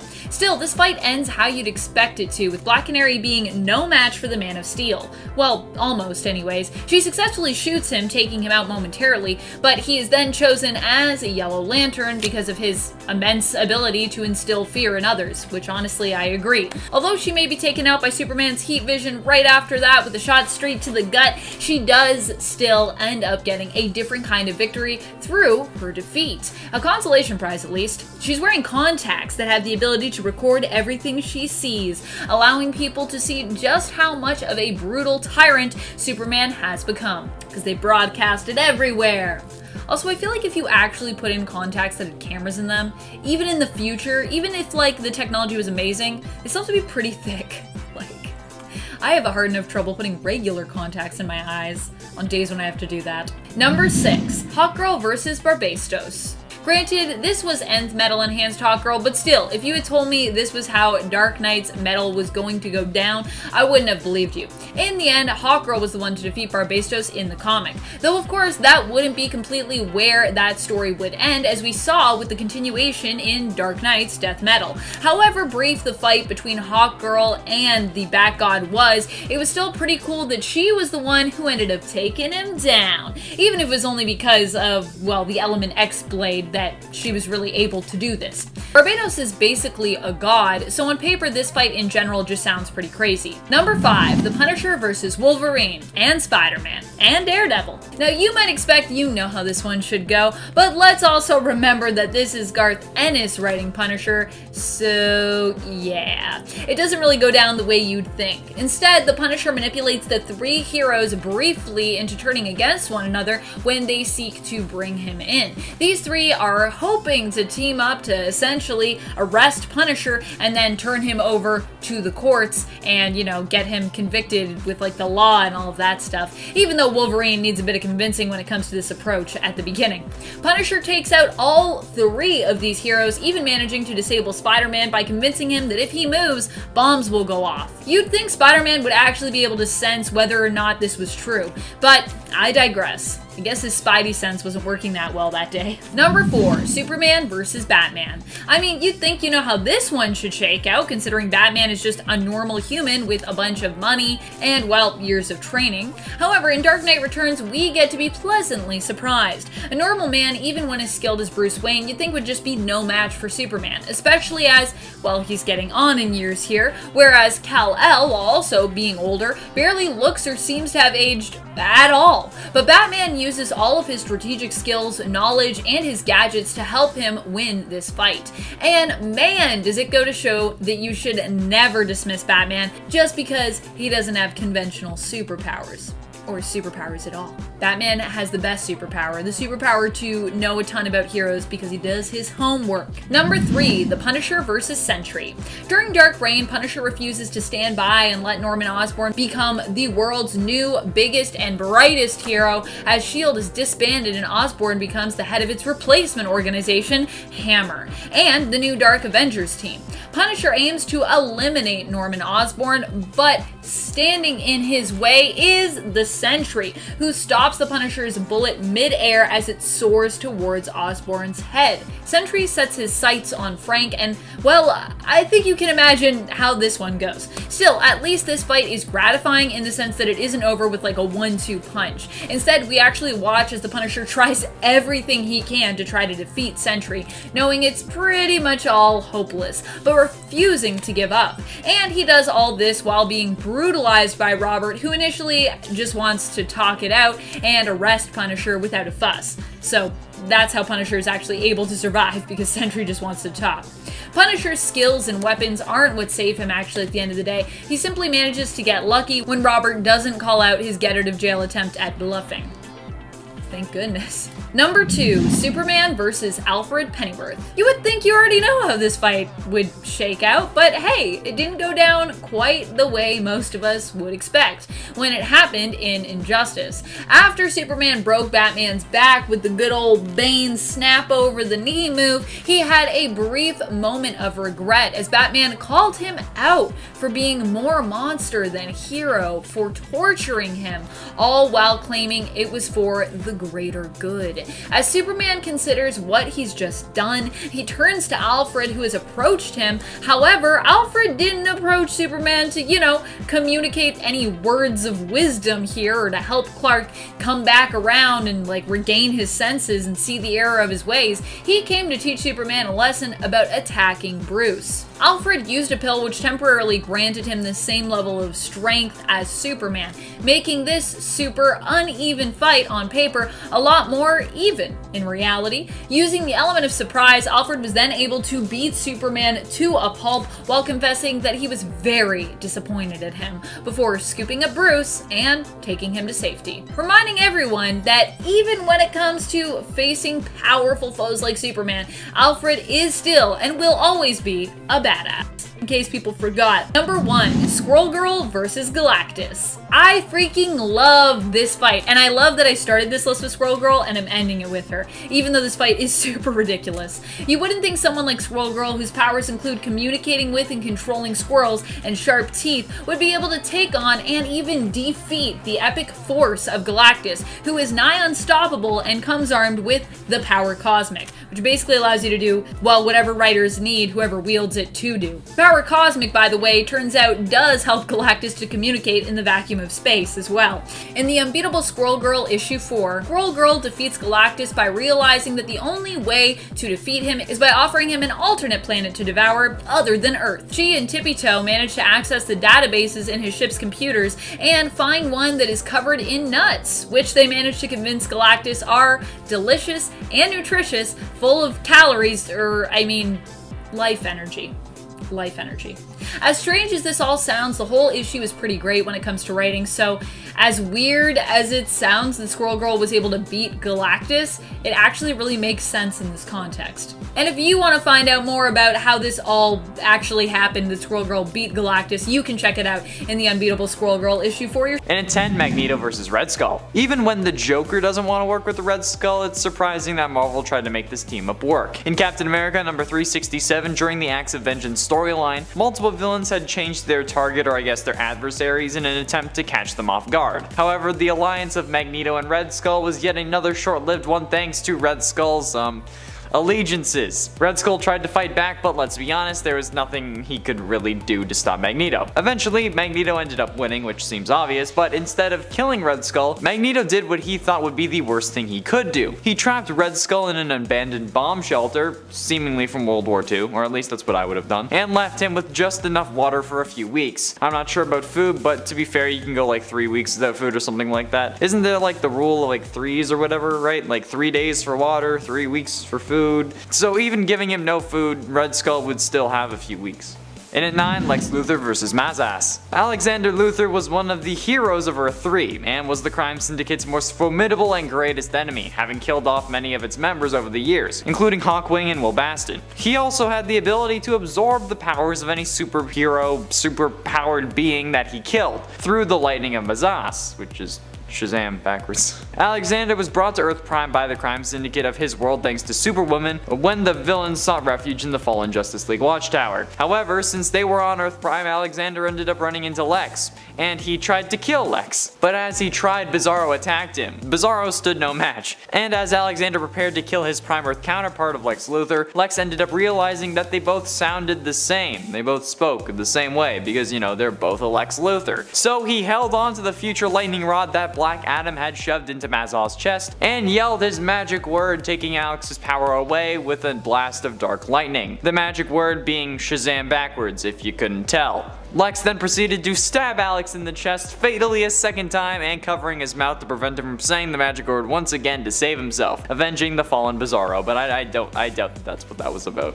And at 8, The Lizard vs. Dr. Doom. The Lizard vs. Dr. Doom actually takes place in the Spider-Man 90s animated series. Well, at least the version I'm talking about. And is the 11th episode of the 5th season, which is actually around the end of the series, with this episode also being the final appearance of the Black Cat. The episode entitled Secret Wars Part 3 Doom is about Spider-Man and his amazing friends of Captain America, Iron Man, Storm, Black Cat, the Lizard, and the Fantastic Four going to the new Latveria that Doom had created on this world and stopping him. However, this obviously results in a fight, and Lizard, who currently has Dr. Connor's intelligence thanks to Reed Richards, assists the heroes in this battle, resulting in Dr. Doom vs. Lizard. The whole point of this 3-episode arc was that the Beyonder had found a world that did not know evil, and set Red Skull, Dr. Doom, the Lizard, and Doc Ock loose on this earth just to see what would happen. And then, after 6 months, the world was in ruins, and he tasks Spider-Man to save the world in the ultimate battle of good against evil. This story is directly followed by the Spider-War storyline in the show, where they ended up introducing Spider-Carnage, my favorite character in the show, but it's still something interesting to behold.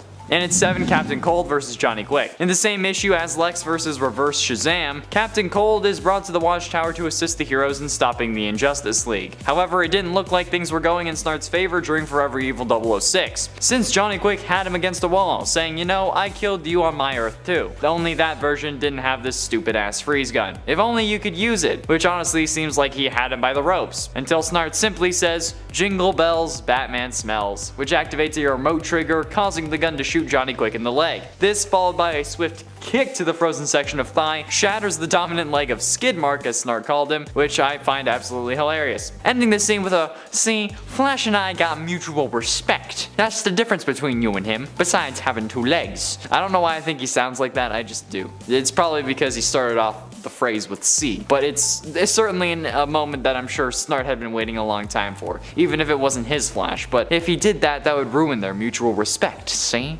And at 6, Venom vs. Toxin. Born from Carnage as the 1000th symbiote in his lineage, Toxin was feared to be the strongest and most dangerous of their race by both Carnage and Venom. Carnage fears you, that's a bad thing. Shortly after being born, the symbiote united with police officer Pat Mulligan. Years later, the symbiote was removed from Mulligan by Blackheart, who beat Pat Mulligan to death in a gutter. With the help of Venom though, Jack-O-Lantern took it to his boss, Crime Master. Crime Master found the perfect host in Eddie Brock, who he forced to become Toxin's host. host. At this point, Eddie Brock wasn't Venom's host, it was Flash Thompson. After bonding with Eddie, Toxin took over its host and worked with the Savage Six, attacking its grandfather symbiote Venom. Toxin tells Venom that after Venom is gone, only it will remain for an event that it called the Spawning. The meaning of this is unknown as of now, but that doesn't matter. Venom managed to incapacitate Toxin, but chose not to kill it or its host, because it was Eddie. Later, Toxin attacked Venom and was separated from Eddie, so Venom set the symbiote on fire, but it managed to grab hold of Eddie and drag him into the flames to die alongside it. But they didn't actually end up dying, so he was back. Halfway through into number 5, Joker vs. Simon. Physicist Simon Jones was working on experiments in contacting other dimensions when he was contacted, in turn, by the demon Trigon the Terrible, the father of the superhero Teen Titan known as Raven. Trigon used his abilities to transform Jones into a powerful psychic with telepathic and telekinetic powers, and gave him the mission to just destroy the Earth. Finding an ad by the psychopathic supervillain Dr. Light in the Underworld Star, a criminal underground paper, Jones, now calling himself Simon with a PSI, joined Light's new group, the Fearsome Five. However, after various outings as a supervillain, recently Simon was seen among the new Injustice League and was one of the villains featured in Salvation Run, exiled to a new savage world. He attempted to convince his fellow supervillains that escape was impossible, and then proceeded to lay down plans for beginning a new civilization. However, he was interrupted by the Joker, who killed him by breaking the dome which housed his brain and repeatedly smashing it with a rock. Gotta love those kinda quick yet brutal killings. Am I right, fellas? In at 4, Ultron vs. Thanos. Ultron vs. Thanos is an idea that we've been asking as comic fans for a while. However, this question was actually answered thanks to the Disney Plus series of What If. In the 8th episode of season 1, we got to see what would have happened to the MCU if Ultron had won and gotten the Vision's body. If the heroes had failed to steal it and put Jarvis's code inside, Ultron would have wiped everything out, apparently, using the Mind Stone and his vibranium body to decimate everything and everyone, until only he remained. However, it was certainly easier to do this after Thanos showed up with the other 5 Infinity Stones. We expected a climactic and epic battle, but instead got honestly what would probably be pretty realistic. Ultron as Vision simply says fascinating and then uses the Mind Stone to slice Thanos in half, resulting in him collecting all the Infinity Stones at once and just ruining everyone and everything, showing us that the worst mistake in the MCU was killing Vision before Thanos showed up. Like, why didn't he just think, oh yeah, I'll just slice him in two? Getting close to the end in number 3, General Zod vs. the Suicide Squad. Amanda Waller, director of Task Force X, has handpicked the members of her Suicide Squad to handle any dirty job she throws their way. This time, however, what she wants belongs to one of Superman's deadliest antagonists, and getting it is more important than ever. But no matter what Waller may hold over him, Zod kneels to no one, and it's not long before he and the rest of Task Force X are at each other's throats. Will Waller's plan to make this Kryptonian war criminal a full-fledged member of the Suicide Squad live up to its enormous potential? Or will it actually doom the entire planet to devastation and alien enslavement? That's the question, isn't it? In the Suicide Squad Volume 4 Earthlings on Fire storyline, Task Force X goes toe-to-toe with General Zod while trying to steal a piece of kryptonite from LexCorp. However, the story actually ends up with Zod joining the team after getting a kryptonite bomb implanted in his brain. Ha! Ouch. Penultimately, into number 2, Venom vs. Null. Null is an eldritch god of darkness and the creator of all the symbiotes. He is the main antagonist of Venom Volume 4 and the King in Black event. Born from the primordial void that exists between the 6th and 7th cosmos, Null claims dominion over the void and to be its avatar, because of course he does. Why wouldn't he? But while he is a god of the void, he is not the primordial darkness itself. Awakened by the light when the Celestials invaded his kingdom of darkness, he created the first symbiote in the form of a sword and decapitated a Celestial with it. Yeah, he used the head's divine power to refine the blade, creating a metaphysical connection between the primordial symbiote and its slain cosmic god, which would be the source of most of Null's tremendous power. However, during the King in Black event, not only did Venom help fight against Null, but so did Toxin. Toxin, in fact, combined with 2 other symbiotes in order to help take Null down, which they did end up succeeding in, even if Null had already given all or most of the Marvel characters their own symbiote at the time. Finally, in number 1, Lex Luthor and Joker vs. Alexander Luthor. Infinite Crisis was the reboot of the DC multiverse after Crisis on Infinite Earths had destroyed it. But of course, thanks to the genius of Alexander Luthor, the Lex from Earth 3 that was supposed to be killed but wasn't because of the new Earth made by Crisis, he thought that recreating the multiverse and that he should do so in his own image. Again, of course he did. Luthor becomes confident enough of this plan though to finally reveal his presence to Kal-El's cousin, Power Girl, who had recently not remembered that she was the only survivor of the former Earth 2. Luthor told her that the current reality was corrupt because because it had used Earth 1 as a template, and that, with her help, he and her cousin could reform the universe with Earth 2 as its basis. But he ends up in essence waiting to turn this new Earth into the rest of the multiverse into his kingdom because, you know, again, gotta do what you gotta do. Just as he's about to carry out his plan though, the original Lex Luthor along with the Joker show up and kill him. But let's be honest, it probably wasn't for long. Number 10. Savage Alliance. While Maximum Carnage is often thought of as the first fight between Venom and Carnage, and the one used for inspiration when it comes to the film Venom: Let There Be Carnage, the truth is there were a few tussles before that story actually happened. One of my favorite involves Venom and Carnage fighting over an innocent life, a wee baby. In issue 362 of The Amazing Spider-Man, Spider-Man and Venom have agreed to team up to take down Carnage. Despite what the cover will make you think happens, the two do actually stick together in this initial fight against the villain prior to Maximum Carnage. Carnage does offer Venom a team up in rebuttal in this issue though, knowing how much Eddie Brock and Venom hate Spider-Man, as that is apparently all Eddie talked about back when Cletus and him were sharing a jail cell. However, Venom refuses the offer, responding, "A tempting offer, but in this case, business before pleasure." The fight is momentarily interrupted when a banging is heard from the apartment building floor below. A woman is banging her broom on the ceiling, demanding quiet for her baby who is trying to sleep. I guess their fight is making a lot of noise, which makes a lot of sense. Carnage responds by tearing his way through the floor, taking the baby and using it to distract Venom so that he can get away. Don't worry, the baby is saved by Venom in the end, though Carnage does get away and heads to terrorize J. Jonah Jameson. Gasp. Poor Jameson. Number 9. Maximum Carnage. Maximum Carnage was a 14-part story arc that ran between multiple series including Spider-Man Unlimited, Web of Spider-Man, The Amazing Spider-Man, Just Spider-Man, and The Spectacular Spider-Man. Yeah, welcome to the 90s. If you wanted to read this story, you'd actually have to be reading all those series or find that thread that began it all back in Spider-Man Unlimited issue number 1. And then of course follow that story through the other books. This fight was probably one of the most important in terms of firmly establishing the ongoing feud between Carnage and Venom, and the reluctant team-up of Venom and Spider-Man, as well as highlighting the heroic potential Venom as a character possessed. In the end, a lot more heroes got involved, and the fight between Venom and Carnage continued through to the very end of this event in Spider-Man Unlimited issue number 2, even after Carnage was presumed dead. This also set up the ongoing trope of Carnage never really dying permanently, no matter what kind of insane injury he suffered. And friends, before we move on to our next spot, if you are loving this list and you want more lists about Carnage and Venom fisticuffs fighting each other, be sure to let us know by giving this video a thumbs up. Honestly, they fought a lot.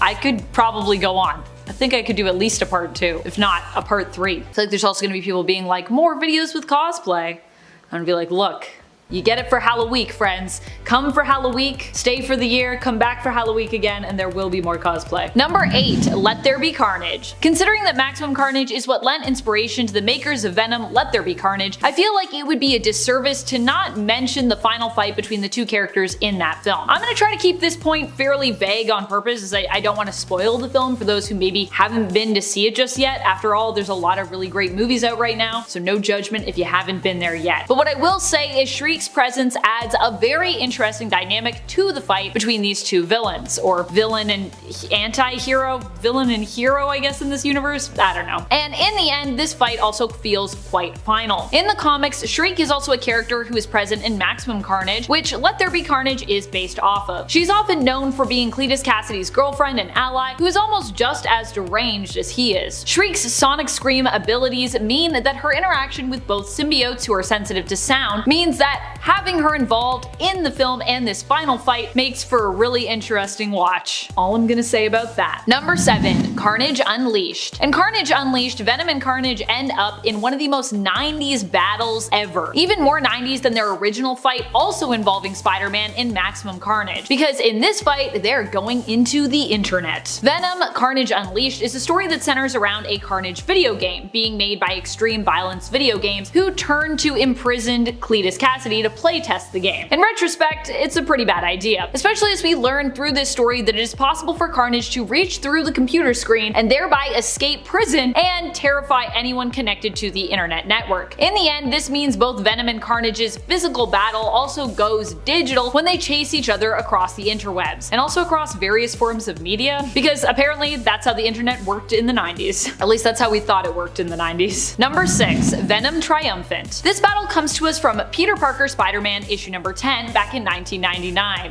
There were so many Spider-Man comics in the 90s, so many different titles. Here, Venom confronts Cletus Cassidy while he's locked up. Venom believes that their offspring Carnage can do much better than Cletus and refuses to let the homicidal serial killer keep its child. Instead, it insists on taking back the symbiote offspring and eats a good amount of the Carnage symbiote in order to reclaim it. Out of love, you see.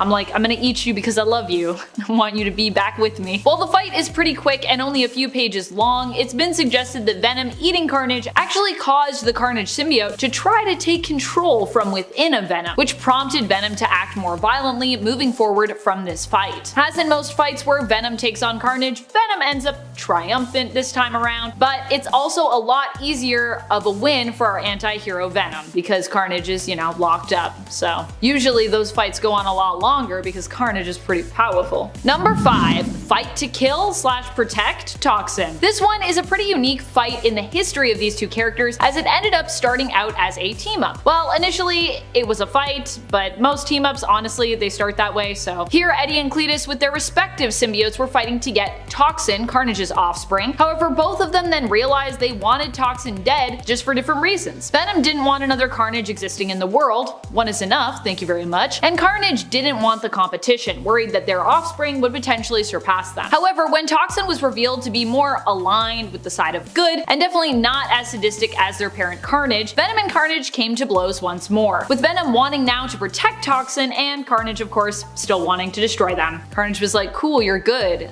I definitely want to destroy you. I like destroying things that are good. Number 4. Carnage USA. Carnage USA is a story arc contained in its own miniseries where Carnage takes hold of an entire town and the Avengers attempt to stop him. However, it is then revealed that it was all a trap, as the Avengers are who Carnage really wants. Carnage takes hold of the heroes, also bending them to his will, making them watch all of the horrible things that he's doing to this town. In the end, Flash Thompson's Agent Venom comes in with his own team and fights to take Carnage down, breaking his control over the town. The fight ends up actually coming down to the two symbiotes themselves versus one another, with the heroes trying to help out the Venom symbiote, and Flash versus Cletus, both of which don't actually have legs without their symbiotes, so they're basically having this fight without having any legs. In the end, the heroes, Agent Venom included, win the day, but there is still a lot the town has lost at this point. Although, to be fair, Carnage was like, I want to take over the world, and at least they prevented Carnage from doing that, so still good. Just there's a lot of people that are traumatized now. Number 3. Venomized. During the Venomized series, which was part of the Venomverse event, we saw a poison Carnage introduced. Venom ends up facing off with this version of Cletus Cassidy, who is brought back to life by the poisons at the end of issue 1 of Venomized. While Carnage is once again defeated this time around, in addition to all the invading poisons, they lose track of him and he ends up being MIA when they are taking stock of all their defeated foes. I believe from here, Cletus ends up falling to earth with his poison and the remnants of the Carnage symbiote still within him, which basically awaken to try to protect him, but all in all they all kind of get burned up as they enter Earth's atmosphere. But don't worry, even as a corpse, Cletus still has a lot of fight left in him. Also, sorry if some of that didn't make sense. I haven't actually read all of Venomverse, so I'm trying to understand it a little bit from like the outside in because I've only read parts.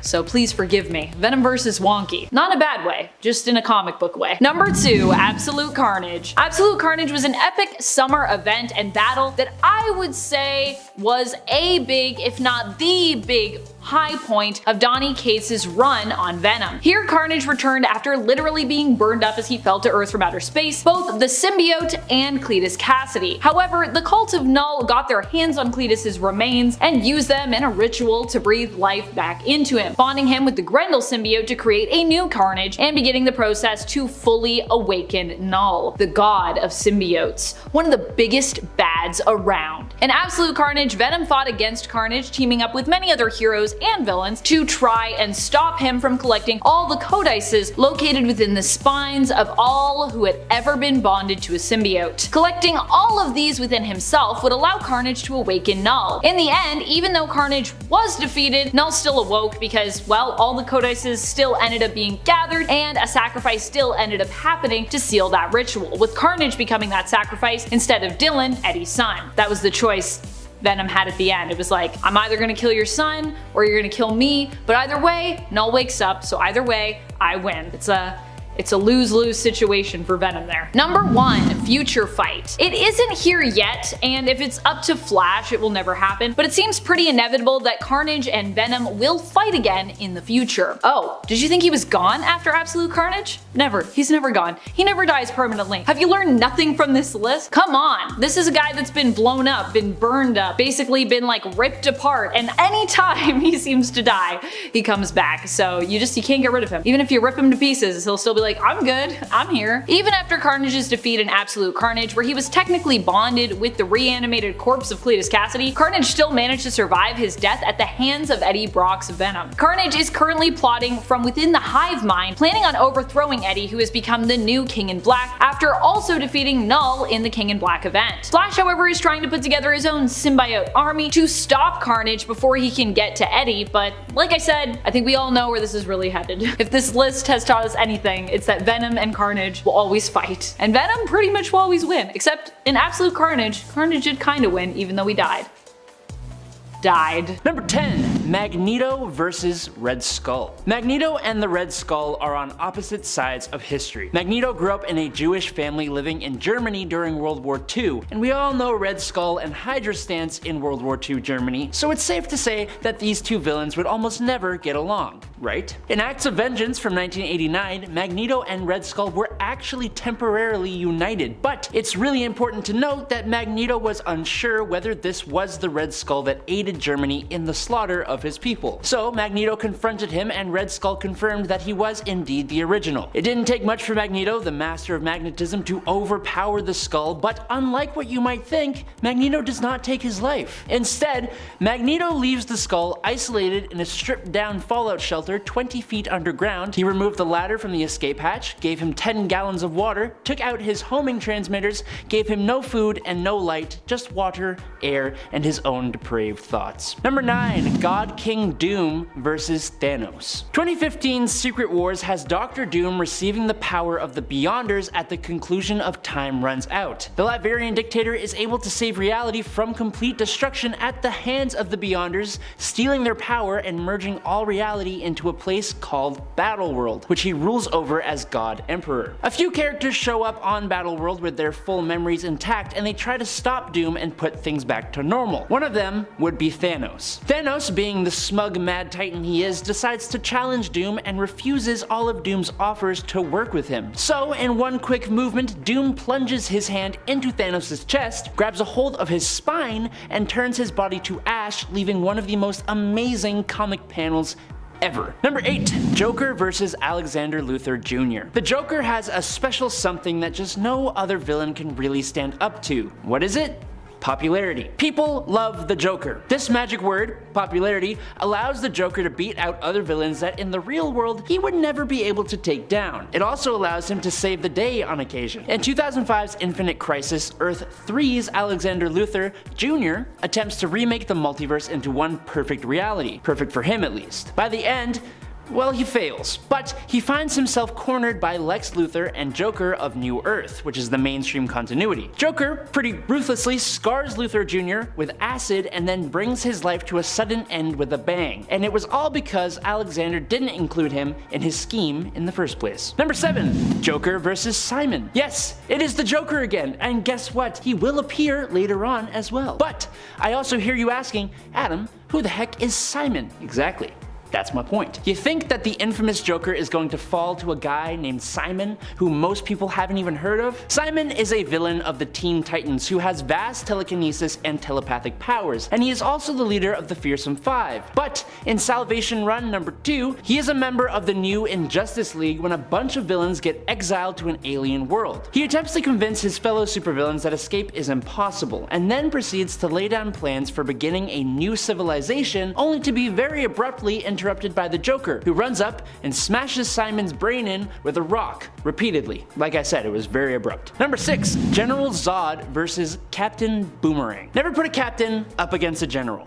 It will not go well. In 2016's Suicide Squad, in literally the second issue, Task Force X are sent on a mission to Russia to retrieve or destroy an unknown device. Turns out that device is actually a portal to the Phantom Zone. Rather than leave it be, Captain Boomerang approaches the portal and is literally incinerated down to his ankles instantly by none other than General Zod, who was trapped inside only to break free. I doubt the Boomerang guy would have been able to help much in the squad's fight against Zod. Honestly, it's a miracle any of them actually survived at all. Number 5. Venom vs. Sandman. In Peter Parker's Spider-Man Volume 1, number 16, Sandman took to reforming the Sinister Six to go after Spider-Man. Now one of those six was Eddie Brock, aka Venom. Being the villain he once was, Venom betrayed Sandman and the two got into a fight. Things quickly take a turn for the violent and chompy as Brock/Venom takes a huge chunk out of Sandman's body, causing Sandy to destabilize and break down, unable to stop himself from dissipating into a nearby storm drain. It's a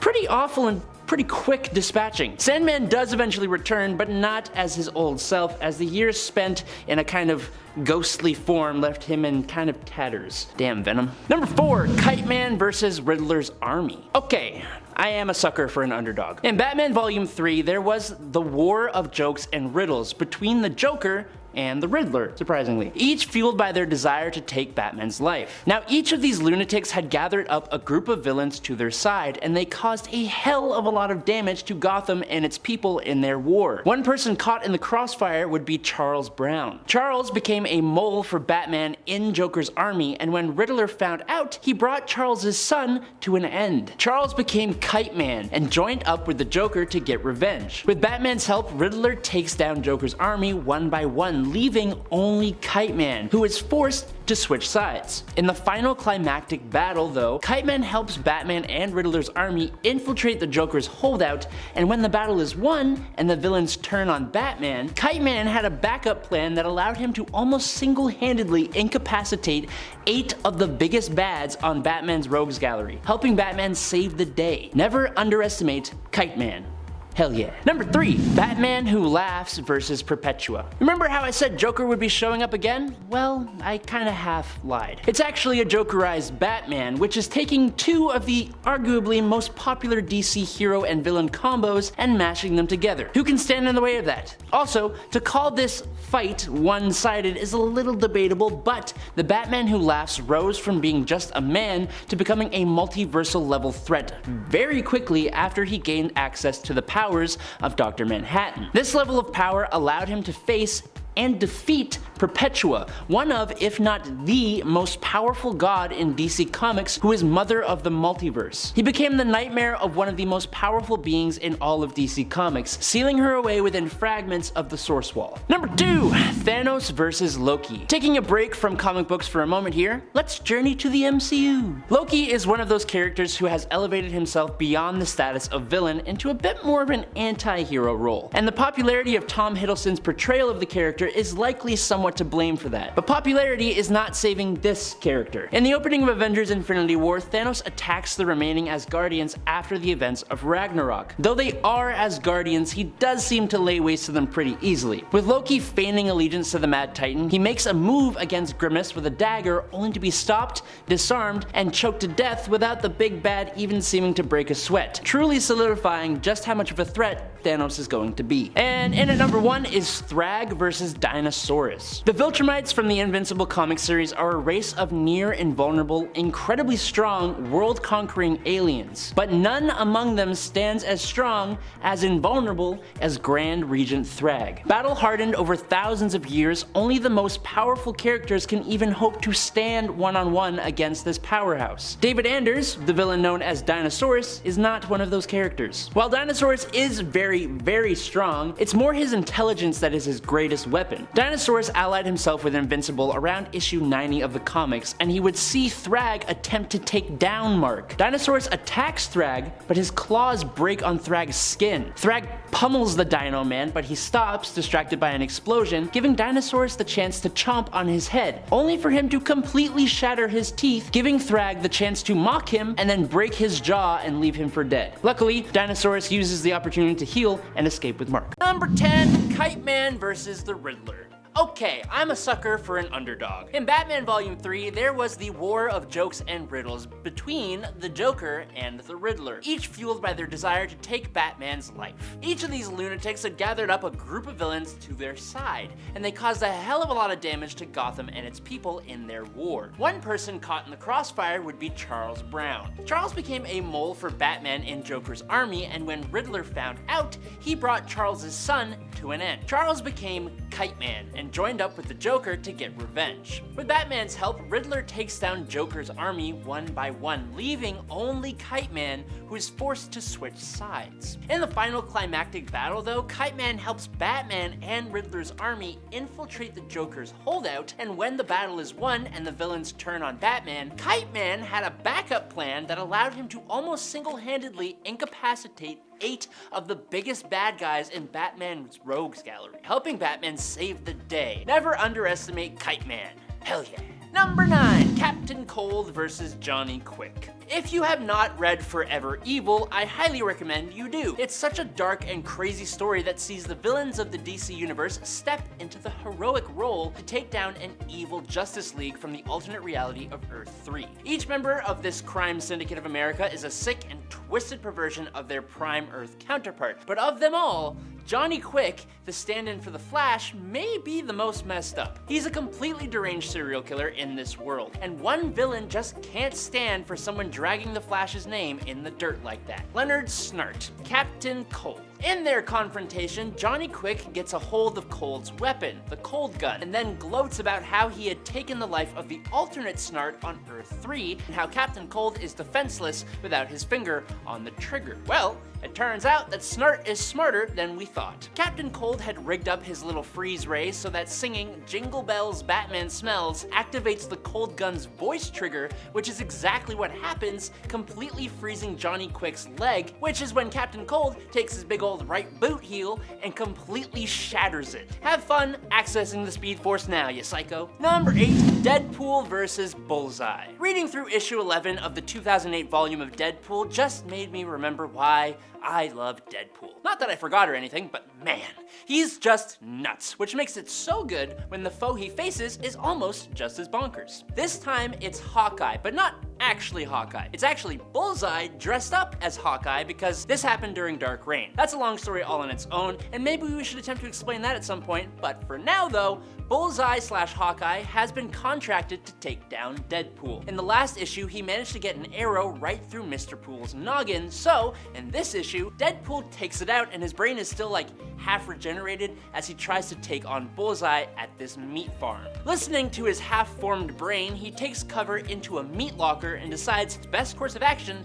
is to, quote, be the meat, and he suits up in a butchered pig, using it as makeshift armor. Wade charges Mr. Bullseye, who had conveniently just run out of arrows. He lands a good crack, which is a kick, a rack, which is a punch, and a crock, which is another punch, and then takes a swift kick to the no-no lands. The fight transitions to the kitchen, where Bullseye comes at Wade with a buzzsaw, and Deadpool, wielding 2 meat hooks, trips, grips, and sends a hook straight through his fellow mercenary's chest. The dynamic between these two psychos is just a treat to read, and I'd honestly recommend just reading the whole of this volume of Deadpool itself. It's fantastic. Number 7, Joker versus Alexander Luthor Jr. The Joker has a special something that just no other villain can really stand up to. What is it? Popularity. People love the Joker. This magic word, popularity, allows the Joker to beat out other villains that in the real world he would never be able to take down. It also allows him to save the day on occasion. In 2005's Infinite Crisis, Earth 3's Alexander Luthor Jr. attempts to remake the multiverse into one, quote, perfect reality. Perfect for him, at least. By the end, he fails. But he finds himself cornered by the Lex Luthor and Joker of New Earth, which is the mainstream continuity, or it was at that point. Joker pretty ruthlessly scars Luthor Jr. with acid and then brings his life to a very sudden end with a bang. And it was all because Alexander didn't include him in his scheme in the first place. Number 6, Bane and Killer Croc. While Killer Croc is one of Batman's strongest enemies, this terrifying villain can't seem to catch a break when facing off against Bane. The pair have clashed many times in the past, and Bane consistently defeats his reptilian rival. Their first ever fight took place in Bane's first introduction to the Batman mythos with Batman Nightfall. While Bane ultimately suffers some wounds, his tactical mind and ability to fight intelligently ultimately triumph over Croc's raw strength and rage. Bane ends up finding and defeating Killer Croc, ruthlessly breaking both of his arms and leaving Croc for the fishes. Later in the arc, Bane and Killer Croc clash again while Bane attempts to interrogate Tim Drake. This time though, Croc disables Bane's venom supply, yet his lust for revenge gets the better of him again and he leaves himself exposed to a nasty uppercut, turning the tide back in Bane's favor yet again. Number 5. Lex Luthor versus Deathstroke. Taking place in Action Comics 892, Lex Luthor has picked up Black Lantern energy in the Arctic, and he hires Deathstroke to come along as some added security. Unfortunately, when Deathstroke goes to investigate the Black Lantern energy, he ends up being corrupted, and Lex Luthor is forced to don his battle armor and hold off Deathstroke as long as possible. Now, even though Luthor's strength is greater with his suit on, Deathstroke is a combat genius and he's fast as hell. This fight is actually pretty awesome and somewhat close, with Deathstroke being able to get Lex with more than a few good hits, and thanks to the Black Lantern energy affecting Lex as well, Deathstroke very nearly takes Lex's life, only to be brought back to his senses at the very last minute. Luckily, it only results in an understandable pay cut for Deathstroke. Number 4. Magneto beating Apocalypse. Magneto and Apocalypse are two incredibly powerful mutant villains with frighteningly similar goals, and yet we never really fully see them properly team up. But we also rarely ever see them fight each other either, except in the Age of Apocalypse reality. In this world, the Mutant Legion had gone back in time in an attempt to bring an end to Magneto, but inadvertently brought an end to Professor Xavier instead, which led to a completely different timeline where Magneto forms and leads the X-Men, and the Mutant Apocalypse has almost completely taken over the whole world. This all came to a head in X-Men Omega. Now, on paper, while Magneto is powerful with a capital P, when compared to Apocalypse, he should be a walk in the park for the second mutant to ever exist. And their fight, going on simultaneously with about 3 or 4 other little skirmishes, is intense. It's full of great lines, crazy twists and turns, but the best part is right near the end. Apocalypse has Magneto on the ropes, and he gloats in his own glory, wondering why the Master of Magnetism is not fighting back. Well, staring straight into Apocalypse's eyes, Magneto simply says, "I can't, I'm concentrating." And then they both look down to see Magneto's hands at Apocalypse's abdomen as he completely rips Apocalypse in two straight down the middle in the most awesome looking panel ever. It's so good. Mwah, Gabella. Number 3, Darkseid versus Doomsday. The two strongest foes Superman has ever faced are almost definitely Darkseid and Doomsday, and when they end up fighting each other, it was absolutely nuts. In Superman/Doomsday, Hunter/Prey #1, Doomsday attacks Apocalypse after returning to life. Now, once Desaad warns his master that Doomsday is demolishing the world, Darkseid decides to take matters into his own hands, and unceremoniously receives a seriously humiliating beating. Darkseid blasts Doomsday with an Omega Beam, and it does pretty much nothing. Doomsday then delivers a series of massive blows that make quick work of the Tyrant. The fact that Doomsday is basically a mindless killing machine means that Darkseid's manipulative fear tactics don't do diddly squat against Doomsday whatsoever. It's so bad that in the following issues, when Superman makes his way to Apocalypse with other DC heroes and attempts to defeat Doomsday once and for all, Darkseid, licking his wounds, actually agrees to help the Man of Steel stop the Beast with the collected group, leaving Doomsday all the way at the end of time to finally defeat him. And in at number 2 today is God King Doom versus Thanos. Okay, to be perfectly frank, this is not a fight. In fact, it's not even a challenge. In the conclusion of 2015's Time Runs Out and the beginning of Secret Wars, Dr. Doom is able to save the entirety of reality from complete destruction at the hands of the Beyonders, stealing their power and merging all reality into a place called Battleworld.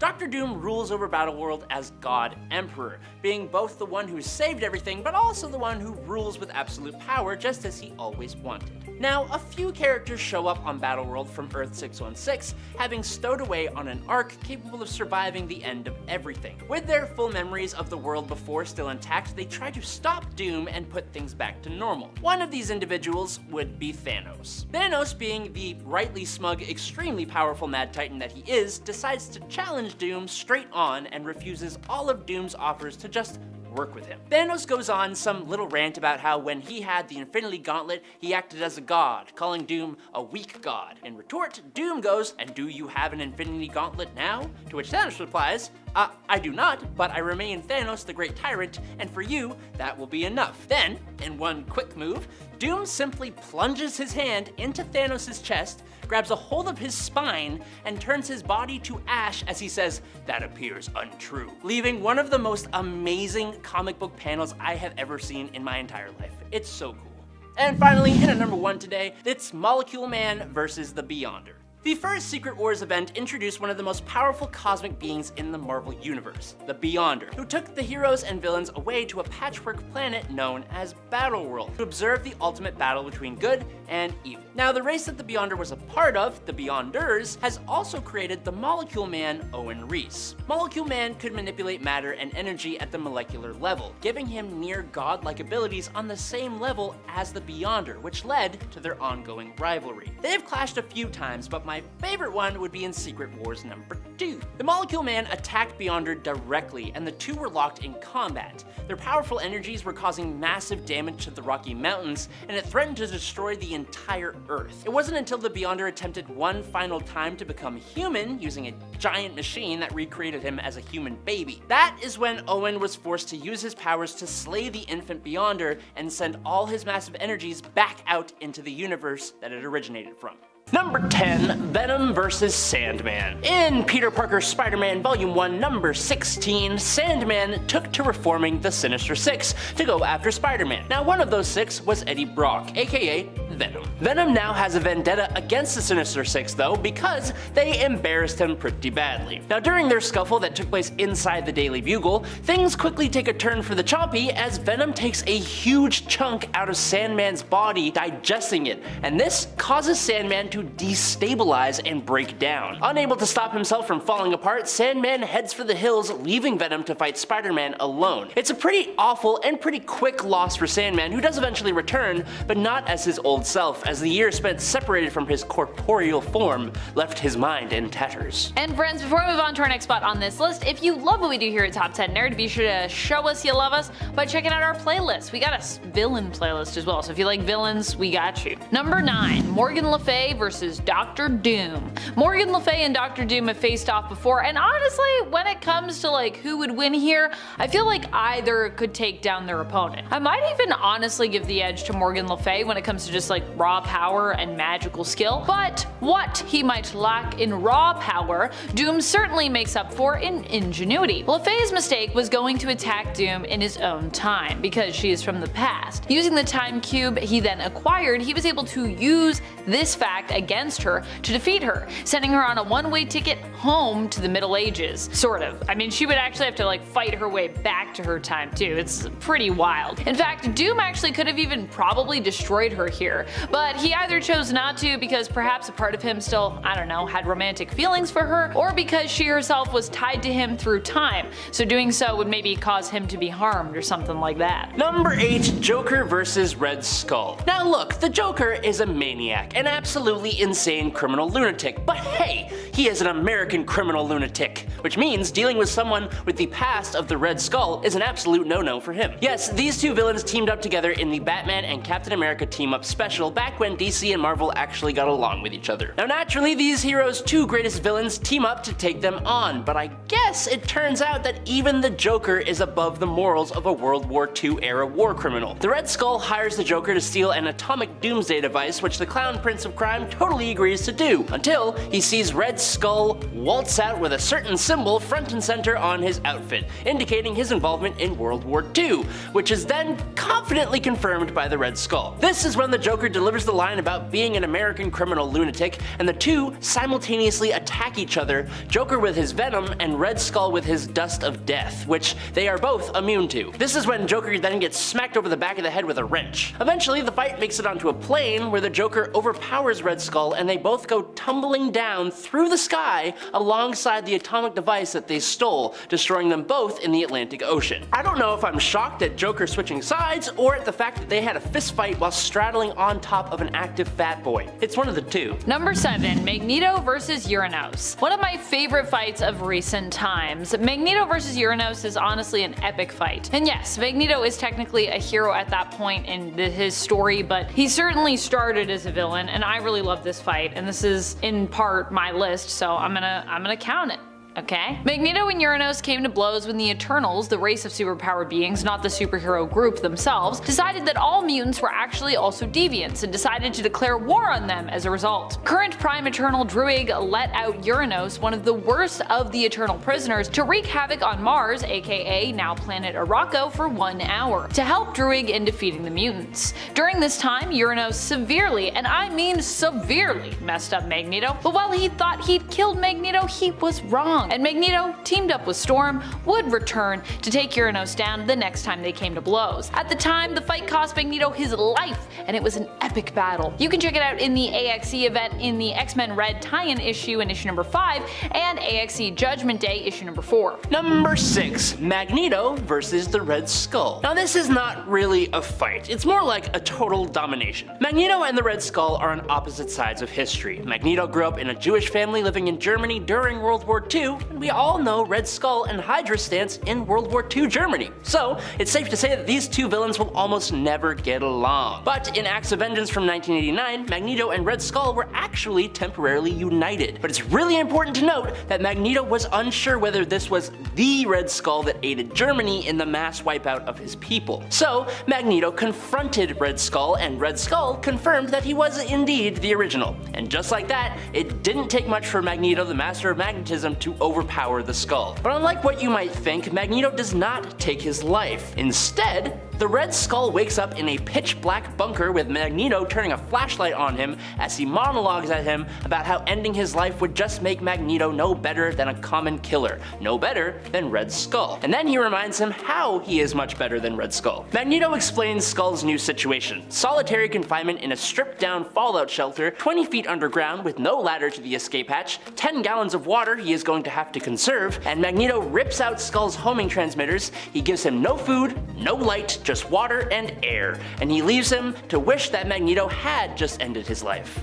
Nice. Number 5. Kang vs. Thanos. While in the main continuity, Kang has sometimes been shown to be kind of terrified of Thanos, which honestly, reasonable, there are a few counterpoints that we have to prove that Kang may actually be the one who comes out on top if these two ever had to dramatically face off, which many out there I know are hoping they'll do in the MCU. Me, while I enjoy a good supervillain face-off as much as the next person, I don't necessarily believe in power scaling, so I don't really need this fight to happen per se, but even I wouldn't say no if it was like offered to me on a platter. Just because I think it would be a cool fight, honestly. Kang has been shown to have defeated multiple alternate reality Avengers teams in the comics. Something that he's actually alluded to as well in the MCU in Quantumania was simply his own 2 hands, which puts him at a higher level, I would say, than Thanos in regards to his ingenuity and his resourcefulness. After all, Thanos was dependent on Infinity Stones or Infinity Gems, if you prefer the classic term, to do this. Although that being said, I don't think he needs Infinity Gems to win the day. However, in Mech Strike issue number 4,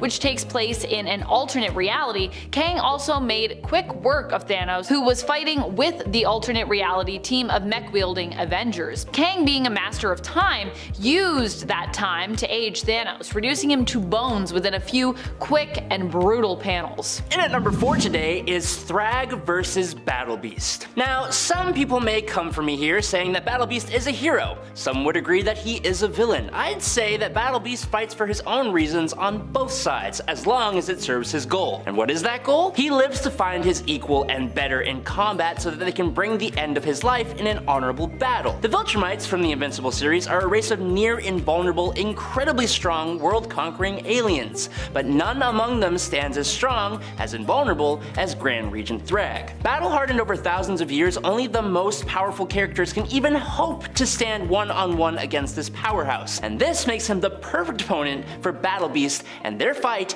is intense. Now, the Coalition of Worlds organized the use of Ragnars, which are one of the only species of aliens who have proven strong enough to take down Viltrumites. Battle Beast was told that they would only be released if he failed to take down Thrag. So, when they were released right at the start of the fight and gave Thrag a massive wound, Battle Beast was actually incredibly peed off, and it decided to stop fighting Thrag and instead help him to defeat the Ragnars so that they could have a fair fight. Which Thrag even remarks was kinda stupid. But not only did he take away his own advantage, but he even injured himself in the same way Thrag had been injured, just so he wouldn't have an unfair advantage. This fight continued in the background of the entire next issue, and it didn't actually end until 5 issues later when Thrag finally claimed victory. It's definitely one of the best fights of the entire series. Number 3, Darkseid vs Imperiex. Although these two didn't face head on, there was a time when Darkseid and the villain Imperiex fought against one another. Granted, Darkseid did so while teamed up with the Justice League. He did so to seemingly help save Earth, but in reality, he had ulterior motives that were much more sinister because he's still Darkseid.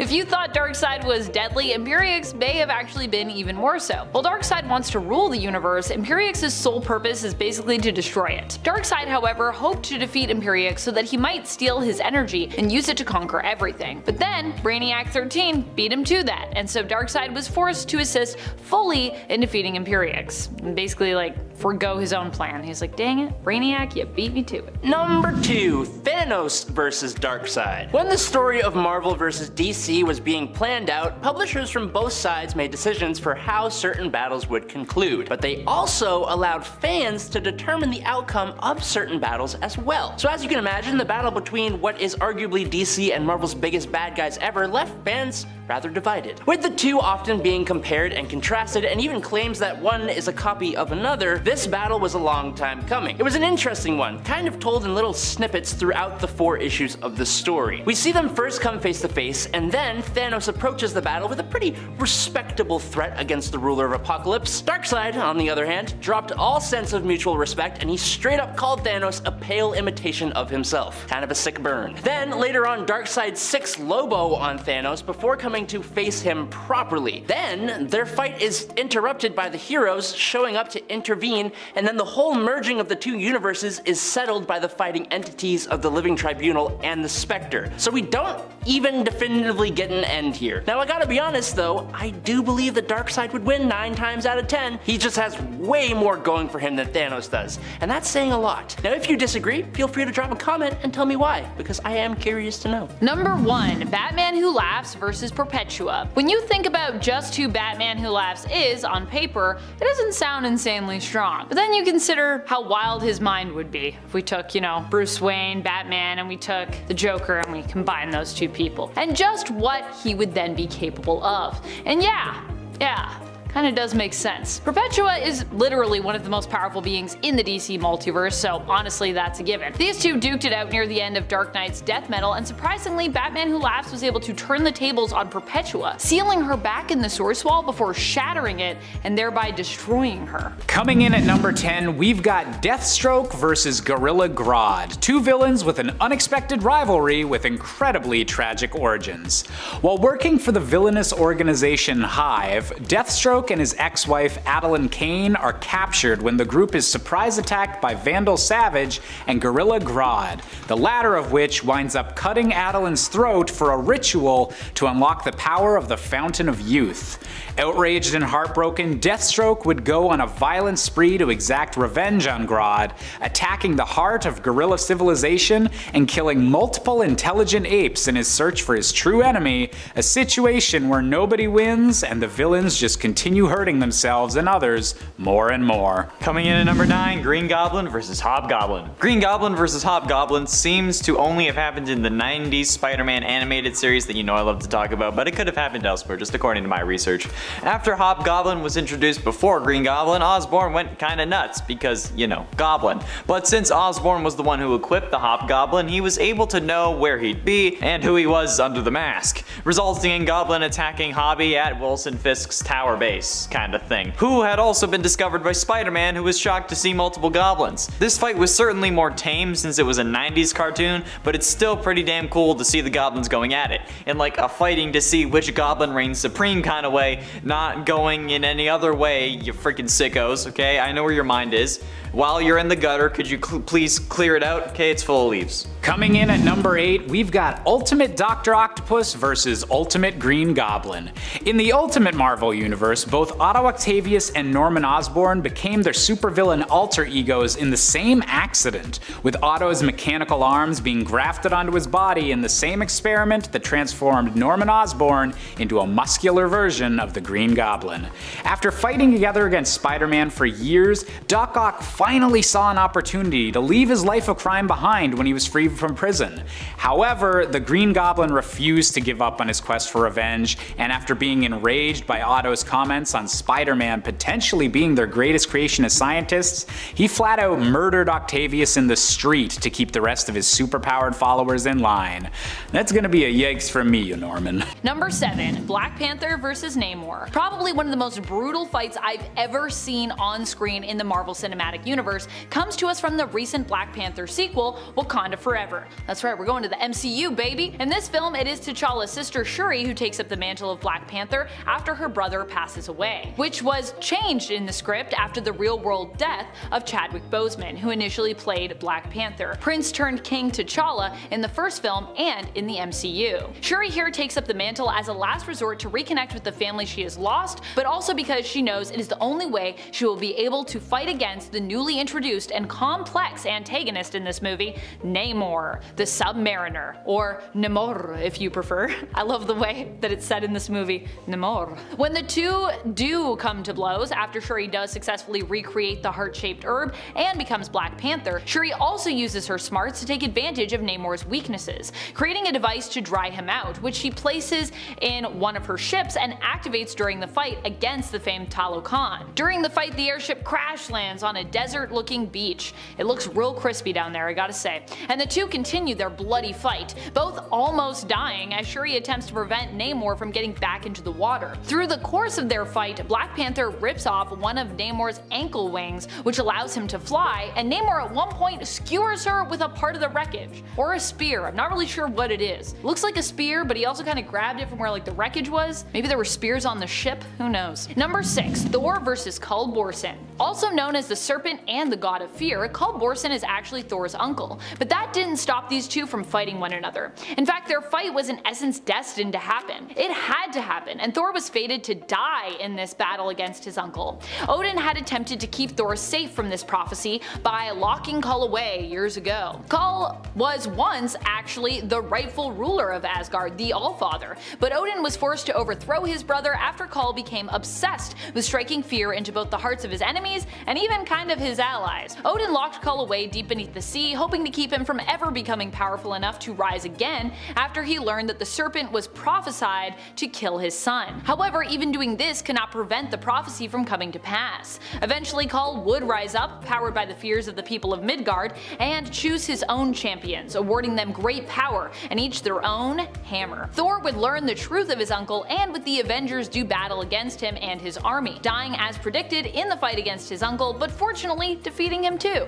However, this is also comics, so both Kull and Thor would eventually return despite their epic showdown and its seemingly permanent results. Number 5, Harley Quinn versus the Joker. While some still might think of Harley Quinn as a villain, this all happened, I would say, around the time of her turning point from kind of villain into hero. This is kind of when it's all going down. And while the road has been long, I would say at this point in time, at the time of this recording right now, despite only a few years before being declared Villain of the Year, that Harley is more hero than villain right now in her history. So yeah. This fight happened, however, quite a while ago now, but Harley was still enjoying acting somewhat heroically, at least, as part of the Suicide Squad, and coming into her own really as a character, or continuing to come into her own, I would say. In Suicide Squad issue number 15, she faces off with the Joker in one of the most brutal fights I have ever read. And while the Joker technically kind of wins this fight, Harley wins the battle, managing to escape with her life after he locks her up and threatens to leave her there to starve to death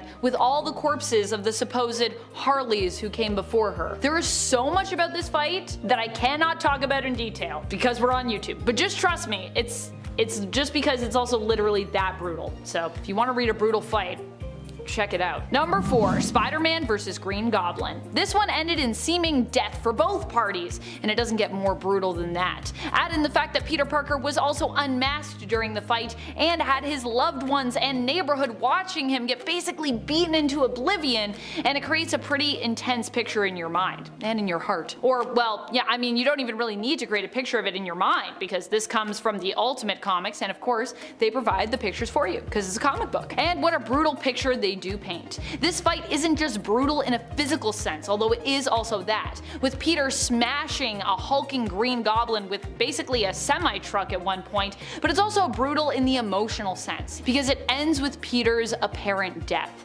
And I mean also Goblin's apparent death. But of course, I'm much less broken up about Green Goblin dying here. No one cares.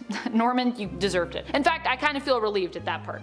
While this wouldn't be the end for either character, this battle is still one that stands out to me as one with heightened stakes, where the characters feel right on the precipice of death almost throughout, until they actually and tragically cross over to the other side. Number 3, Batman vs. Superman. An iconic fight in the comics that made its way to the big screen. Granted, on the big screen, I don't know how iconic this fight was for me, but at the end of the day, the fact that it even made it there just goes to show the impact it had on readers. This fight doesn't even come from the main continuity, hailing instead from Frank Miller's The Dark Knight Returns continuity of Earth 31. But it was so brutal and impactful that it was still incorporated into the main continuity, or the likely, I guess, to be former main continuity of the DCEU. Here, two heroes fight against one another, and one of them doesn't even have any powers to speak of. Batman at this point is not only still powerless, but is also, or I guess was also, retired. He returns from retirement, however, and as a result, Superman is basically tasked with taking him out by the President. But Batman isn't prepared to go down without a fight, and a bloody, brutal, and desperate battle ensues between the two at the end of the story that we later find out Batman seemingly won in his own sly Batman way. While Batman seemingly dies and is unable to finish the fight, with the strain being too much on his heart and him collapsing, we later learn at the funeral that he is still alive and well, and that Clark may have even been in on this ploy. At the very least, he seems to be in on it by the end of the story. Number 2, Hawkeye vs. the Liberators. As you'd expect, this list wouldn't be much without me diving into the world of the Ultimates. And what a perfect time for it too, as the Ultimate line is due to make its return in comics this year. There's so many brutal fights in the Ultimates, with Jonathan Hickman heading the return of the Ultimates line. Like many, I too am excited about this, so I thought why not dive back into some of the most brutal Ultimates fights we've ever witnessed. This one comes to us from before Jonathan Hickman's time working on the line, but was delivered to us by the dynamic and often brutal duo of Mark Miller and Brian Hitch. And Brian Hitch will be returning, so fun facts. It does fit right in on this list because it's just that brutal. The fight happened after Hawkeye of the Ultimates team was kidnapped by the Liberators. After learning of what happened to his family and being mocked, tormented, and questioned, Hawkeye finally manages to strike back against his captors with the only weapon he has at the time, his fingernails. And we're not talking about Clint clawing his way out of this. Oh no, we're talking about him using his fingernails as projectiles when combined with his deadly accuracy, which basically allow him to take out an entire group of Liberators and successfully escape. He kills people with his fingernails. Number 1, Mera vs. Aquaman. Mera and Aquaman are often presented as being romantic partners, and sometimes as a crime-fighting Atlantean duo as well. However, this doesn't mean that they never fight. And during the Blackest Night, they actually had some pretty good reason to. At that time, Aquaman had been possessed by the Black Lanterns, joining their forces, and Mera was driven into a rage by the death of the last standing family member she had, Tempest, causing her to become a Red Lantern. During one page in Green Lantern issue number 50 from the 2005 volume of that series, Mera takes on the deceased Arthur Curry, and when he attempts to win her over through what I can only describe as weird kind of empathy, I imagine trying to distract her from her rage by attempting to bond with her over the loss of their son. This, however, fails to work, and Mera frightens him off masterfully, responding, "I never wanted children," before seemingly killing them both with her blood, which as a Red Lantern was transformed at the time into liquid napalm, because that's how it be for Red Lantern. Number 10. Patton Parnell versus Moreland. This one goes down pretty quickly in the comics, but we also get a lot of time to get attached, or afraid more like, of Patton Parnell before he meets his end, at least. Patton Parnell is an alternate of Spider-Man, but he couldn't be introduced at a worse time in the comics, in terms of his own self-preservation. He is introduced at a time when Moreland and the Inheritors are running rampant across the multiverse, killing spider totems. As such, just when Parnell's story seems to be reaching its horrifying conclusion, with him becoming a spider-human monster hybrid and chasing after the girl of his dreams who he seems to now be inclined to possibly murder horribly, Moreland shows up. And he does what he does best, kill this spider totem, making Patton Parnell's story very short-lived. Which is good for his neighbor Sarah Jane in the moment, but unfortunate for us readers, as he was a super creepy villainous Spider-Man alternate, and personally I loved him. And friends, before we move on to our next spot on this list, if you love what we do here at Top 10 Nerd, please click that subscribe.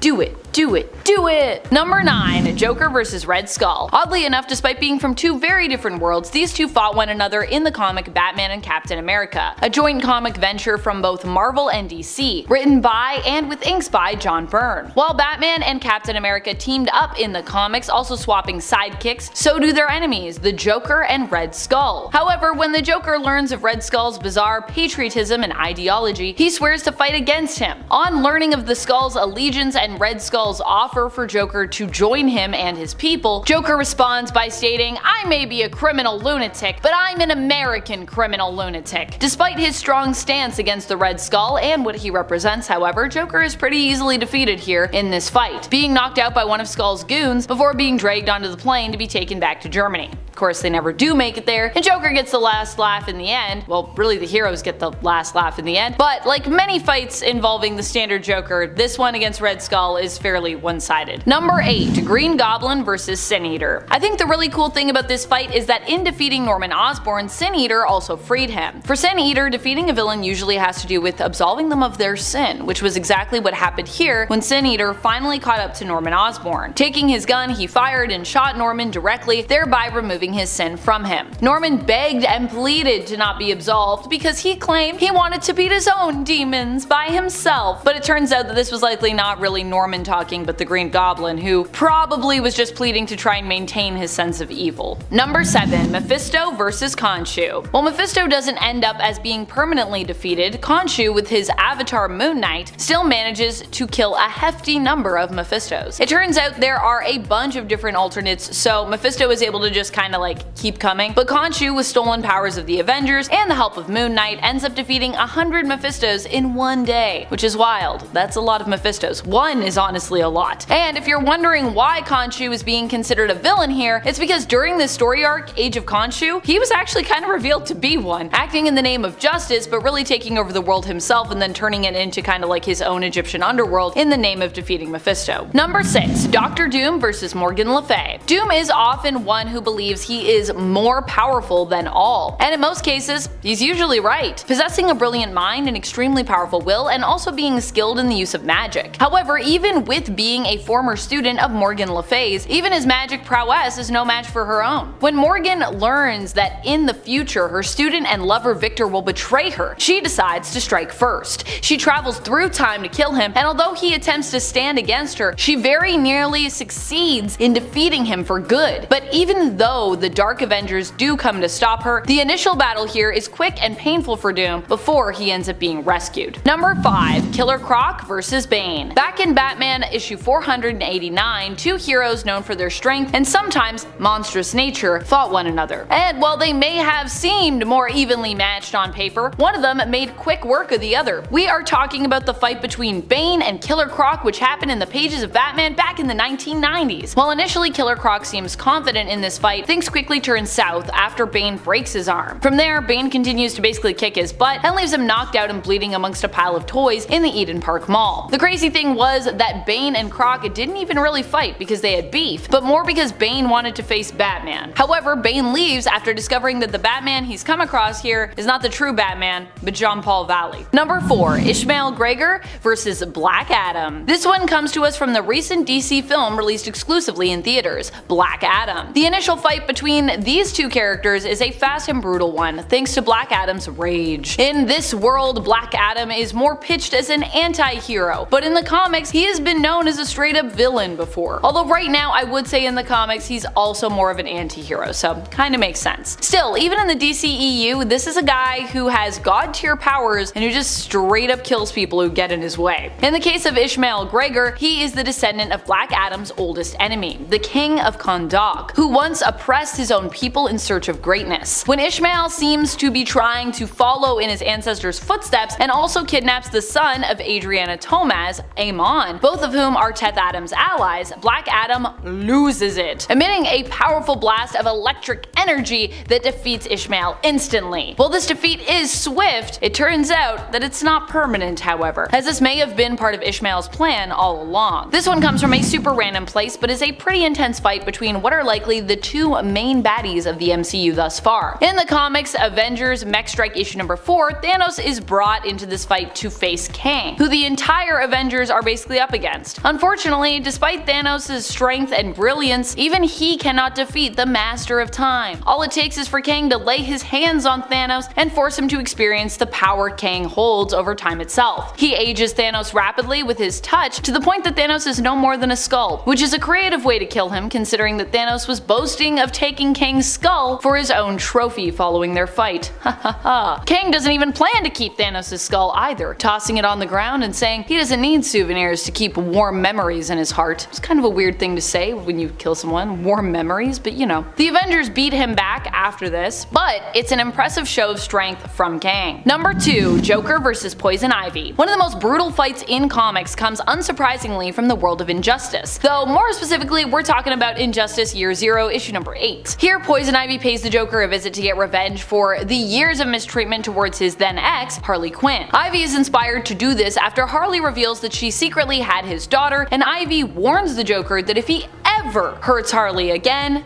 she'll kill him. Despite the Joker threatening Ivy throughout this fight, it's very clear who has the real power between the two of them here. Number 1. Geist vs. Magneto. Geist vs. Magneto has to be one of my favorite all-time short-lived and brutal villain versus villain fights. Though really, between them, it's pretty apparent that Geist is the real villain here, I think. Magneto ends up doing his best to catch Geist and runs into him after he escapes punishment in Terra Verde in the late 80s Wolverine series. Magneto lures Geist out with a little mechanical toy and makes short work of him. While his fate isn't explicitly shown on panel, considering that Geist is a cyborg and Magneto is the master of magnetism, we can imagine how brutal this fight would be, and based on what we do see of what happens to the decoy robot toy, I think we know what's gonna happen there. Number 10. Squirrel Girl vs. Dr. Doom. When Squirrel Girl was new on the scene, she was still weirdly proving how OP of a character she was. Although any fight involving Squirrel Girl you would think would be super unfair in terms of her being completely outmatched. And you'd be right about these fights being unfair, but it's usually more often the other way around, with many of her opponents standing no chance against her. One of her first fights happened to go just like that, featuring the brilliant and dangerous Dr. Doom, who found himself quickly trounced by Squirrel Girl when she attacked him with squirrels, leaving him to be pretty much embarrassed about this fight forever onward. Number 9. Captain America vs. the Punisher. This was a very one-sided fight, not only on paper but also just in terms of how this all went down. Two villains, Goldbug and Plunderer, were willing to join Captain America's side of the fight in Civil War, revealing that even the supervillain community was concerned about what would happen if Iron Man won. They might be villains, but they were people too, and were terrified at the prospect of the nation becoming a police state. Punisher didn't like the idea of working with villains though, and shot down their offer by literally gunning them down.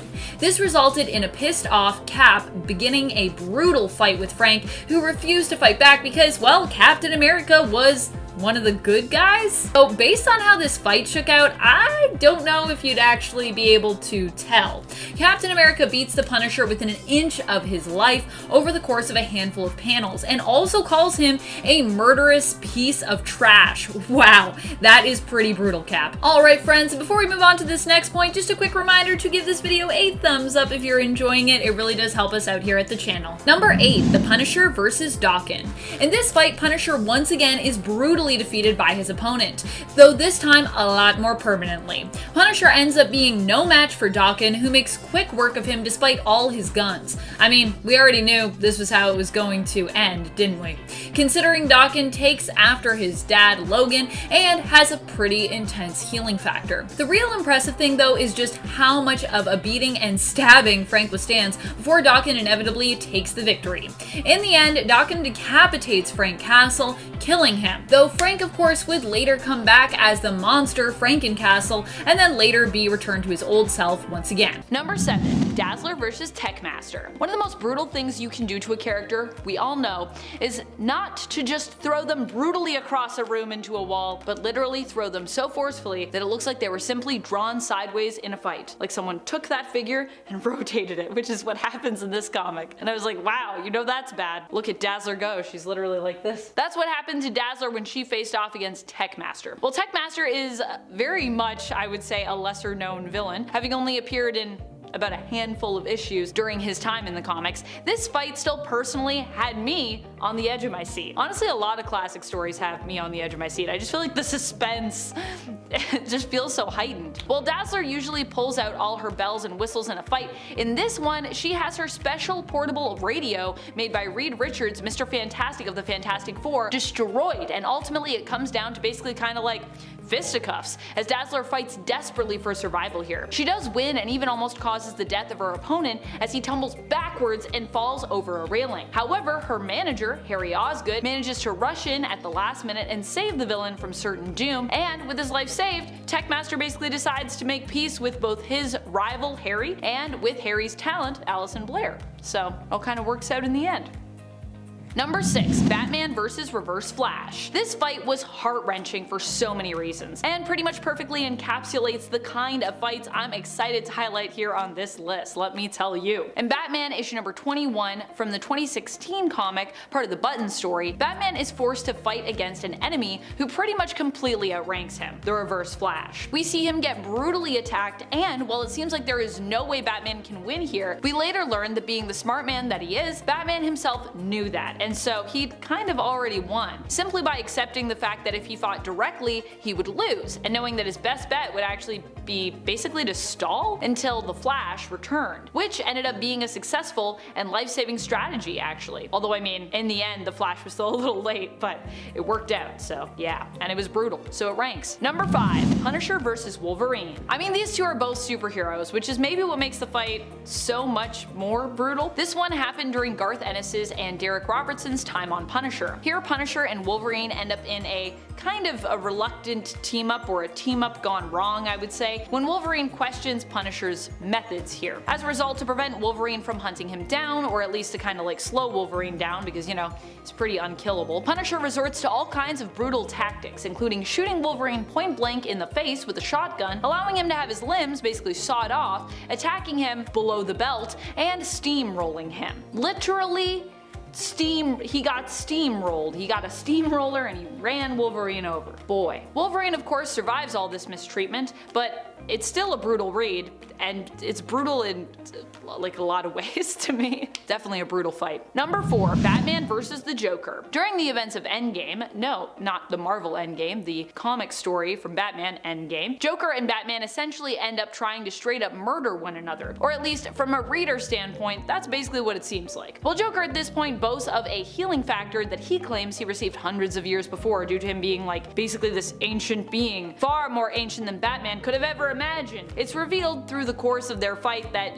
this is probably not true, as Batman ends up successfully nullifying Joker's abilities in a way that reveals he only recently probably stumbled upon these powers and is definitely not as old as he claims and is just trying to mess with Batman, which honestly is the Joker way. Number 3. Conan vs. Cool & Goth. Just when you think Conan is going to take this one, the script gets flipped on you. This fight comes to us from Savage Avengers issue number 25, so good. Here, Cool & Goth faces off against Conan, who has come back to battle this fiend with the help of Kang. So you would think, with the impressive arsenal Kang has at his fingertips, that Conan would have this, right? Well, this is Cool & Goth, probably at his most powerful. He is the ruler of the world here, and even though Conan manages to maim him, he's not able to defeat him in hand-to-sorcery combat in this issue. Though of course there is a greater plan at work here, which ends up balancing the scales in Conan's favor in the end, but during this issue we don't really get to see that. Instead we focus on this bloody and gruesome battle fought with magic, energy weapons, armor, swords, symbiotes, and sharp fingernails.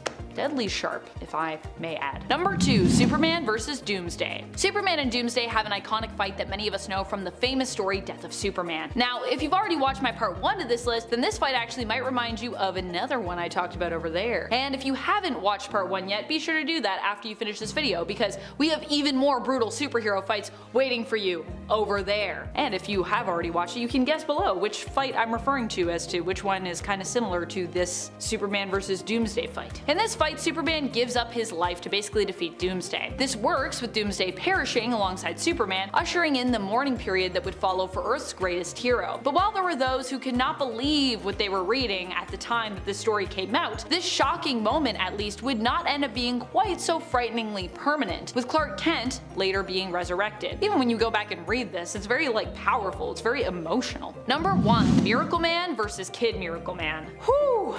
This is a brutal one. Thanks to Michael Lavender for suggesting this one in the comments. I honestly do not think of Miracle Man often enough in my day-to-day. When I'm talking about comics, the Miracle Man is something that exists sort of near the back of my mind. So thank you so much for suggesting this one, because now I get to talk about Miracle Man, which is just a great time. Talk about a character and a story and a fight. Rather, this one is honestly more of a massacre by the end. Less of a fight, more of just a brutal massacre. It's true that this is probably one of the most brutal superhero fights in all of comics history, I would say. And I'm actually sad that I didn't include this on my part 1, but you know what? It doesn't have to be the most brutal, it just had to be some brutal fights. So it's still good, and now we can come back to it over here and I can give it a top spot. We're going back to issue number 15 of Miracle Man to talk about this one from the 80s, although it was also reprinted in 2014, so if you see it looking a little bit more modern here, it might just be because we used that art in this video instead, which is actually also from Toddleben, so it's same artist, just they also redid it. And I would still say that I think this story has some of the most captivating and gruesome artwork I've ever seen in a comic, courtesy of Toddleben himself. In this tragic tale, Miracle Man is forced to fight against his former sidekick, Kid Miracle Man, who is now all grown up. Well, at least his Kid Miracle Man form is. Having lived in this form for years, he aged and also became insane. After transforming back into his human form of Johnny Bates initially, after years of being Kid Miracle Man, who was now an adult and was basically crazed with power, he was traumatized to learn of all the horrible things that he had done in that form. So he was put into an orphanage with the hopes that, being around other kids his age might help him to drown out the voice of Kid Miracle Man that still plagued his mind and was kind of living in there. However, after being tormented by the other kids and suffering from SA, Johnny ended up saying the magical name of Miracle Man, transforming back into Kid Miracle Man and unleashing him on the world. Thousands, 40,000 people were killed in the massacre that ensued after this transformation, and in the end, Miracle Man got lucky when Kid Miracle Man was forced to say the magical word once more to escape the pain of the injuries he'd suffered in battle. Also, this battle, I should admit, took pretty much everyone to even just get him to turn back, so that's wild. Knowing that there was likely no way to save Johnny from his evil alter ego, and therefore no way to prevent this kind of awful massacre from happening again, potentially in the future, Miracle Man was then forced to offer Johnny a sense of comfort, holding Johnny's head before he basically crushes it in his hand. I have trauma just from reliving the story and rereading it.